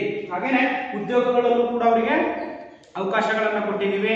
ಇನ್ನು ಮೀಸಲಾತಿಗಳು, ಮಹಿಳಾ ಮೀಸಲಾತಿ ಅಂತ ಕರಿತೀವಿ ಅಲ್ವಾ, ಲೇಡಿ ಕೋಟಾಗಳು ಅಥವಾ ಮಹಿಳಾ ಮೀಸಲಾತಿಯನ್ನು ನೀಡುವುದರ ಮೂಲಕ ಈ ಒಂದು ಸಮಸ್ಯೆ ಅಥವಾ ಲಿಂಗ ತಾರತಮ್ಯವನ್ನು ಹೋಗಲಾಡಿಸಲಿಕ್ಕೆ ಸರ್ಕಾರ ಕೈಗೊಂಡಿರ್ತಕ್ಕಂಥ ಕ್ರಮಗಳನ್ನು ನಾವು ಕಾಣಬಹುದು. ಇನ್ನ ರಾಜಕೀಯವಾಗಿಯೂ ಮೀಸಲಾತಿ ನೋಡಿ, ರಾಜಕೀಯದಲ್ಲೂ ಕೂಡ ಮೀಸಲಾತಿ ಅಂತಕ್ಕಂಥದ್ದನ್ನ ಮಹಿಳೆಯರಿಗೆ ನೀಡಿರ್ತಕ್ಕಂಥ ನಾವು ಕಾಣ್ತಾ ಇದೀವಿ. ಹೌದು ತಾನೆ? ಎಂಪಿಗಳಿದ್ದಾರೆ, MLAಗಳಿದ್ದಾರೆ, ತಾಲೂಕ್ ಪಂಚಾಯತಿ ಮೆಂಬರ್ಸ್ ಇದ್ದಾರೆ, ಜಿಲ್ಲಾ ಪಂಚಾಯತ್ ಮೆಂಬರ್ಸ್ ಇದ್ದಾರೆ. ನಾವು ಗಮನಿಸಿದಾಗ ಮಮತಾ ಸಾಲಿ ಅವರನ್ನು ಕೂಡ ನಾವು ಗಮನಿಸಬಹುದು. ಇಲ್ಲಿ ಲೋಕಲ್ ತಗೊಂಡಂತ ಸಂದರ್ಭದಲ್ಲಿ ಸ್ಥಳೀಯ ಸಂಸ್ಥೆಗಳಲ್ಲೂ ಕೂಡ ಮಹಿಳೆಯರಿಗೆ ಮೀಸಲಾತಿ ಅಂತಕ್ಕಂಥದ್ದನ್ನು ನಾವು ಕೊಟ್ಟಿರ್ತಕ್ಕಂಥದ್ದು ನಾವು ಕಾಣಬಹುದು. ನೋಡಿ, ಸ್ಥಳೀಯ ಸಂಸ್ಥೆಗಳಲ್ಲಿಯೂ ಅದರಲ್ಲೂ ಪರಿಶಿಷ್ಟ ಜಾತಿ ಮತ್ತು ಪರಿಶಿಷ್ಟ ಪಂಗಡ ಹಿಂದುಳಿದಿರ್ತಕ್ಕಂಥ ವರ್ಗಗಳೇನಿದ್ದಾವೆ ಈ ಎಲ್ಲಾ ವರ್ಗಗಳಿಗೂ ಕೂಡ ಮೀಸಲಾತಿ ಅಂತಕ್ಕಂಥದ್ದು ಪ್ರತಿಯೊಂದು ಕ್ಷೇತ್ರದಲ್ಲೂ ಕೂಡ ಮೀಸಲಾತಿ ಅಂತಕ್ಕಂಥದನ್ನ ನೀಡಿರ್ತಕ್ಕಂಥ ನಾವು ಕಾಣ್ತಾ ಇದ್ದೀವಿ. ಹಾಗೇನೆ ಪ್ರತಿಶತ 50ಕ್ಕಿಂತ ಕಡಿಮೆ ಇಲ್ಲದಷ್ಟು ಸ್ಥಾನಮಾನವನ್ನ ಮಹಿಳೆಯರಿಗೆ ಮೀಸಲಾಗಿರ್ತಕ್ಕಂಥದ್ದು ಪ್ರತಿಯೊಂದು ಕ್ಷೇತ್ರದಲ್ಲೂ ಕೂಡ ಮಹಿಳೆಯರಿಗೆ ಮೀಸಲಾತಿ ಅಂತಕ್ಕಂಥದ್ದು. ಅದರಲ್ಲೂ ಪರಿಶಿಷ್ಟ ಜಾತಿ ಮತ್ತು ಪರಿಶಿಷ್ಟ ಪಂಗಡ ಮತ್ತು ಹಿಂದುಳಿದ ವರ್ಗಗಳು ಏನಿದಾವೆ ಲಿಂಗ ತಾರತಮ್ಯವನ್ನ ಹೋಗಲಾಡಿಸ್ತಕ್ಕಂಥ ದೃಷ್ಟಿಯಿಂದ ಎಲ್ಲರಿಗೂ ಕೂಡ ಮಹಿಳೆಯರಿಗೆ ಮೀಸಲಾತಿಯನ್ನು ನೀಡಿರ್ತಕ್ಕಂಥದ್ದನ್ನು ಕೂಡ ನಾವು ಗಮನಿಸಬಹುದು. ಹಾಗೇನೆ ಈ ಮೂಲಕ ಪುರುಷ ಮತ್ತು ಮಹಿಳೆಯರ ನಡುವಿನ ಒಂದು ಅಸಮಾನತೆ ಕಡಿಮೆಗೊಳಿಸುವ ಒಂದು ಪ್ರಯತ್ನ, ಲಿಂಗ ತಾರತಮ್ಯವನ್ನು ಹೋಗಲಾಡಿಸ್ತಕ್ಕಂಥ ಉದ್ದೇಶ ಇಷ್ಟೇನೆ. ಪ್ರಮುಖವಾಗಿರ್ತಕ್ಕಂಥದ್ದು ಗಮನಿಸೋದಾದ್ರೆ ಮಹಿಳೆ ಮತ್ತು ಪುರುಷರ ನಡುವಿನ ಒಂದು ಗೊಂದಲ ಅಂತಕ್ಕಂಥದ್ದೇನಿದೆ ಅಥವಾ ನಡುವಿನ ಒಂದು ಅಸಮಾನತೆ ಏನಿದೆ ಇದನ್ನ ಕಡಿಮೆ ಮಾಡ್ತಕ್ಕಂಥ ಒಂದು ಉದ್ದೇಶದಿಂದ ಈ ಒಂದು ಕ್ರಮಗಳನ್ನ ಕೈಗೊಂಡಿರ್ತಕ್ಕಂಥದ್ದನ್ನು ಕೂಡ ನಾವು ಗಮನಿಸಬಹುದಾಗಿದೆ. ಅರ್ಥ ಆಯ್ತಾ ಮಕ್ಕಳೇ? ಇಷ್ಟು ಲಿಂಗ ತಾರತಮ್ಯವನ್ನು ಹೋಗಲಾಡಿಸಲಿಕ್ಕೆ ಸರ್ಕಾರ ಕೈಗೊಂಡಿರ್ತಕ್ಕಂತಹ ಕ್ರಮಗಳು. ಅರ್ಥ ಆಯ್ತಲ್ವಾ? ಎಸ್. ನೆಕ್ಸ್ಟ್, ಜಾತಿ ಆಧಾರಿತ ತಾರತಮ್ಯ. ಈಗಲ್ಲ, ಜಾತಿ ಅಂತಕ್ಕಂಥದ್ದು ಮಾನವ ಅಂತಕ್ಕಂಥ ಹುಟ್ಟಿನಿಂದಲೂ ಕೂಡ ಈ ಒಂದು ಜಾತಿ ವ್ಯವಸ್ಥೆ ಅಂತಕ್ಕಂಥದ್ದು ಇಂದಿಗೂ ಕೂಡ ಅದು ಪ್ರಚಲಿತದಲ್ಲಿರ್ತಕ್ಕಂಥದ್ದನ್ನು ನಾವು ಗಮನಿಸಬಹುದಾಗಿದೆ. ಅದನ್ನು ನಾವೇನಂತ ಕರಿತೀವಿ? ಜಾತಿ ಆಧಾರಿತ ತಾರತಮ್ಯ ಅಲ್ವಾ?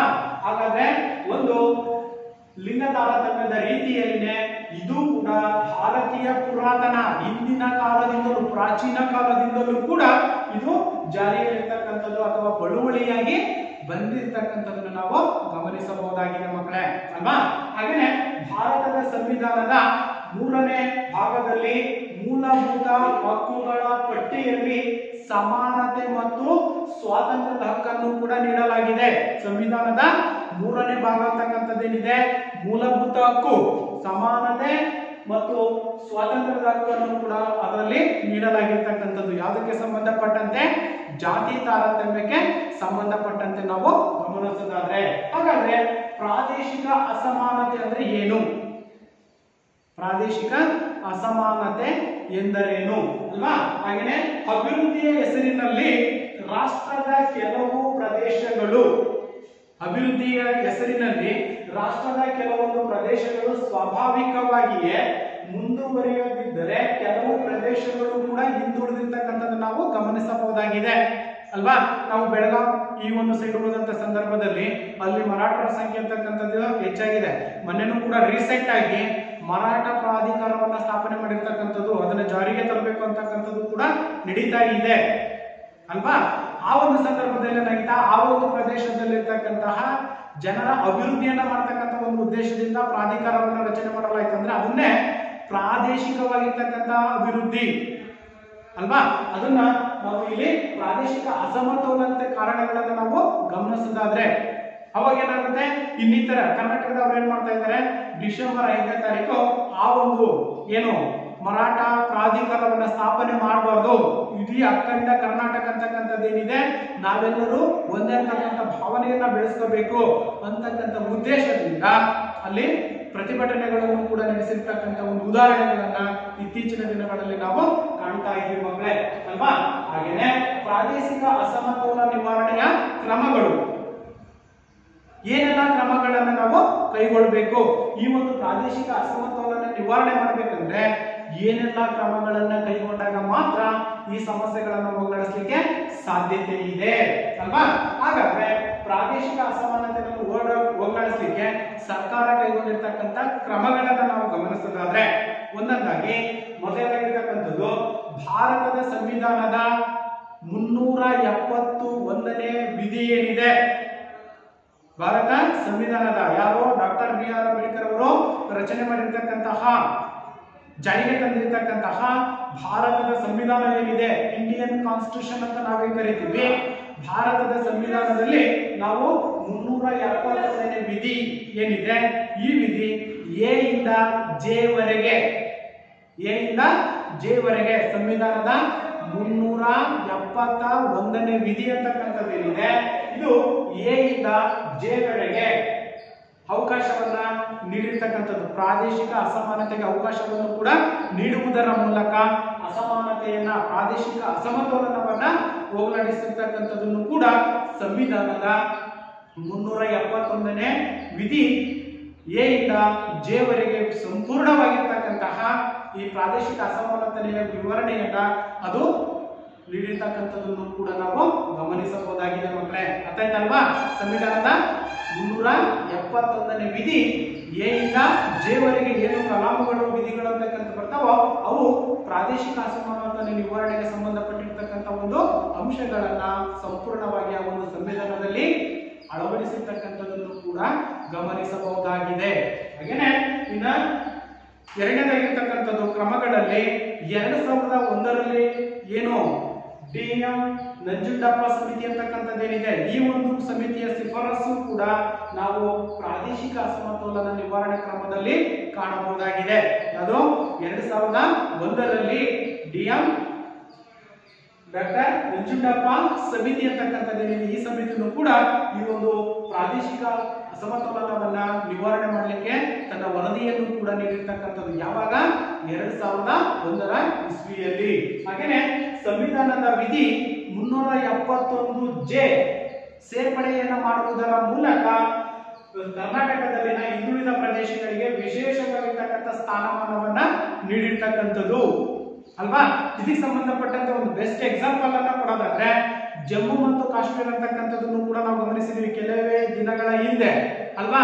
ಅದಕ್ಕೂ ಕೂಡ ವಿಶೇಷವಾಗಿರ್ತಕ್ಕಂಥ ಸ್ಥಾನಮಾನವನ್ನ ತಿದ್ದುಪಡಿಯನ್ನ ತರುವುದರ ಮೂಲಕ ವಿಶೇಷವಾಗಿರ್ತಕ್ಕಂಥ ಸ್ಥಾನಮಾನವನ್ನ ನೀಡಿರ್ತಕ್ಕಂಥ ನಾವು ಕಾಣ್ತಿದ್ದೇವೆ. ಅದೇ ರೀತಿಯಾಗಿ ಇಲ್ಲೂ ಕೂಡ ಸಂವಿಧಾನದ ವಿಧಿ 371J ಏನಿದೆ, ಈ ವಿಧಿಯನ್ನ ಸೇರ್ಪಡೆ ಮಾಡುವುದರ ಮೂಲಕ ಕರ್ನಾಟಕದಲ್ಲಿನ ಹಿಂದುಳಿದಿರ್ತಕ್ಕಂಥ ಪ್ರದೇಶಗಳು ಅಂದ್ರೆ ಅಭಿವೃದ್ಧಿ ಹೊಂದದೇ ಇರತಕ್ಕಂಥ ಪ್ರದೇಶಗಳೇನಿದ್ದಾವೆ ಆ ಪ್ರದೇಶಗಳಿಗೆ ವಿಶೇಷವಾಗಿರ್ತಕ್ಕಂತಹ ಒಂದು ಸ್ಥಾನಮಾನವನ್ನು ನೀಡುವುದರ ಮೂಲಕ ಈ ಒಂದು ಸಮಸ್ಯೆ ಅಂತಕ್ಕಂಥದ್ದೇನಿದೆ ಯಾವುದು ಪ್ರಾದೇಶಿಕ ಅಸಮತೋಲನ ಸಮಸ್ಯೆ ಅಂತಕ್ಕಂಥದ್ದೇನಿದೆ ಇದನ್ನ ಹೋಗಲಾಡಿಸ್ತಕ್ಕಂಥ ಒಂದು ಉದ್ದೇಶದಿಂದ ಸಂವಿಧಾನದ 371ನೇ ವಿಧಿ J ಏನ್ ಹೇಳುತ್ತೆ ಅದು ಪ್ರಾದೇಶಿಕವಾಗಿರ್ತಕ್ಕಂತಹ ಒಂದು ಮೂಲಕ ಕರ್ನಾಟಕದಲ್ಲಿ ಹಿಂದುಳಿದಿರ್ತಕ್ಕಂಥ ಪ್ರದೇಶಗಳೇನಿದ್ದಾವೆ ಅವುಗಳಿಗೆ ವಿಶೇಷವಾಗಿರ್ತಕ್ಕಂಥ ಸ್ಥಾನಮಾನವನ್ನು ನೀಡಬೇಕು, ಅವು ಕೂಡ ಅಭಿವೃದ್ಧಿಯ ಪಥದಲ್ಲಿ ಸಾಗಬೇಕಂತಕ್ಕಂಥ ಒಂದು ಅಂಶವನ್ನು ಕೂಡ ನಾವು ಸಂವಿಧಾನದ 371 ವಿಧಿಯಲ್ಲಿ ನಾವು ಗಮನಿಸ್ತಾ ಇದ್ದೀವಿ ಮಕ್ಕಳೇ. ಇಷ್ಟು ಇವತ್ತು ಪ್ರಮುಖವಾಗಿರ್ತಕ್ಕಂಥ ಈ ಒಂದು ಅವಧಿಯಲ್ಲಿ ನಾವು 3 ಸಮಸ್ಯೆಗಳಾಗಿರ್ತಕ್ಕಂಥ ಯಾವ್ಯಾವುದು ನಿರುದ್ಯೋಗ, ಹಾಗೇನೆ ಭ್ರಷ್ಟಾಚಾರ, ಹಾಗೇನೆ ತಾರತಮ್ಯ, ಇವು ಪ್ರಮುಖವಾಗಿರ್ತಕ್ಕಂತಹ ಸಮಸ್ಯೆಗಳಾಗಿರ್ತಕ್ಕಂಥವು. ಅರ್ಥ ಆಯ್ತಾ ಮಕ್ಕಳೇ? ಅರ್ಥ ಆಯ್ತಲ್ವಾ? ಹಾಗಾದ್ರೆ ನಾಳಿನ ಒಂದು ಗೃಹ ಪಾಠಕ್ಕೆ ಸಂಬಂಧಪಟ್ಟಂತೆ ಕೆಲವೊಂದು ಪ್ರಶ್ನೆಗಳನ್ನ ಬರ್ಕೊಳ್ಳಿ. ನಿರುದ್ಯೋಗ ಎಂದರೇನು?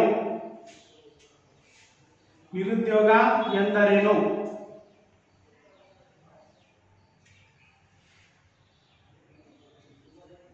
ಎರಡನೇ ಪ್ರಶ್ನೆ, ನಿರುದ್ಯೋಗಕ್ಕೆ ಪ್ರಮುಖ ಕಾರಣಗಳೇನು? ನಿರುದ್ಯೋಗಕ್ಕೆ ಪ್ರಮುಖ ಕಾರಣಗಳೇನು? ಮುಂದಿನ ಪ್ರಶ್ನೆ, ನಿರುದ್ಯೋಗ ಸಮಸ್ಯೆಯನ್ನ ಹೋಗಲಾಡಿಸಲಿಕ್ಕೆ ಸರ್ಕಾರ ಕೈಗೊಂಡಿರ್ತಕ್ಕಂತಹ ಕ್ರಮಗಳೇನು?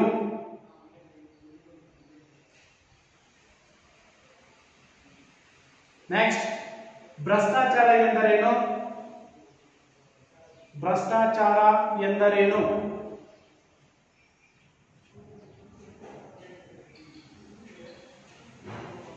ನೆಕ್ಸ್ಟ್, ಭ್ರಷ್ಟಾಚಾರ ನಿರ್ಮೂಲನೆಗೆ ಸರ್ಕಾರ ಕೈಗೊಂಡಿರ್ತಕ್ಕಂಥ ಕ್ರಮಗಳೇನು?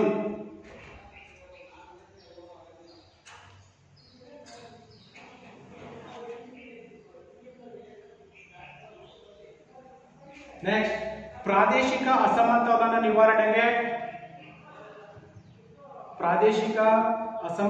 ನಿವಾರಣೆಗೆ ಸರ್ಕಾರ ಕೈಗೊಂಡಿರ್ತಕ್ಕಂತಹ ಕ್ರಮಗಳೇನು? ಇಷ್ಟು ಪ್ರಶ್ನೆಗಳನ್ನ ನಾಳಿನ ಒಂದು ತರಗತಿಯಲ್ಲಿ ನೀವು ಗೃಹಪಾಠಕ್ಕೆ ಸಂಬಂಧಪಟ್ಟಂತೆ ಬರ್ಕೊಂಡ್ಬರ್ಬೇಕು ಮಕ್ಕಳೇ. ಅರ್ಥ ಆಯ್ತಲ್ವಾ? ಇವು ಪ್ರಮುಖವಾಗಿರ್ತಕ್ಕಂತಹ ಭಾರತ ಎದುರಿಸಿರ್ತಕ್ಕಂತಹ ಸವಾಲುಗಳು ಅಥವಾ ಸಮಸ್ಯೆಗಳಲ್ಲಿ ಪ್ರಮುಖವಾಗಿರ್ತಕ್ಕಂಥ ಯಾವ್ಯಾವು? ನಿರುದ್ಯೋಗ, ಭ್ರಷ್ಟಾಚಾರ ಮತ್ತು ತಾರತಮ್ಯ. ಅರ್ಥ ಆಯ್ತಾ ಮಕ್ಕಳೇ? ಅರ್ಥ ಆಯ್ತಲ್ವಾ? ಎಸ್, ಧನ್ಯವಾದಗಳು.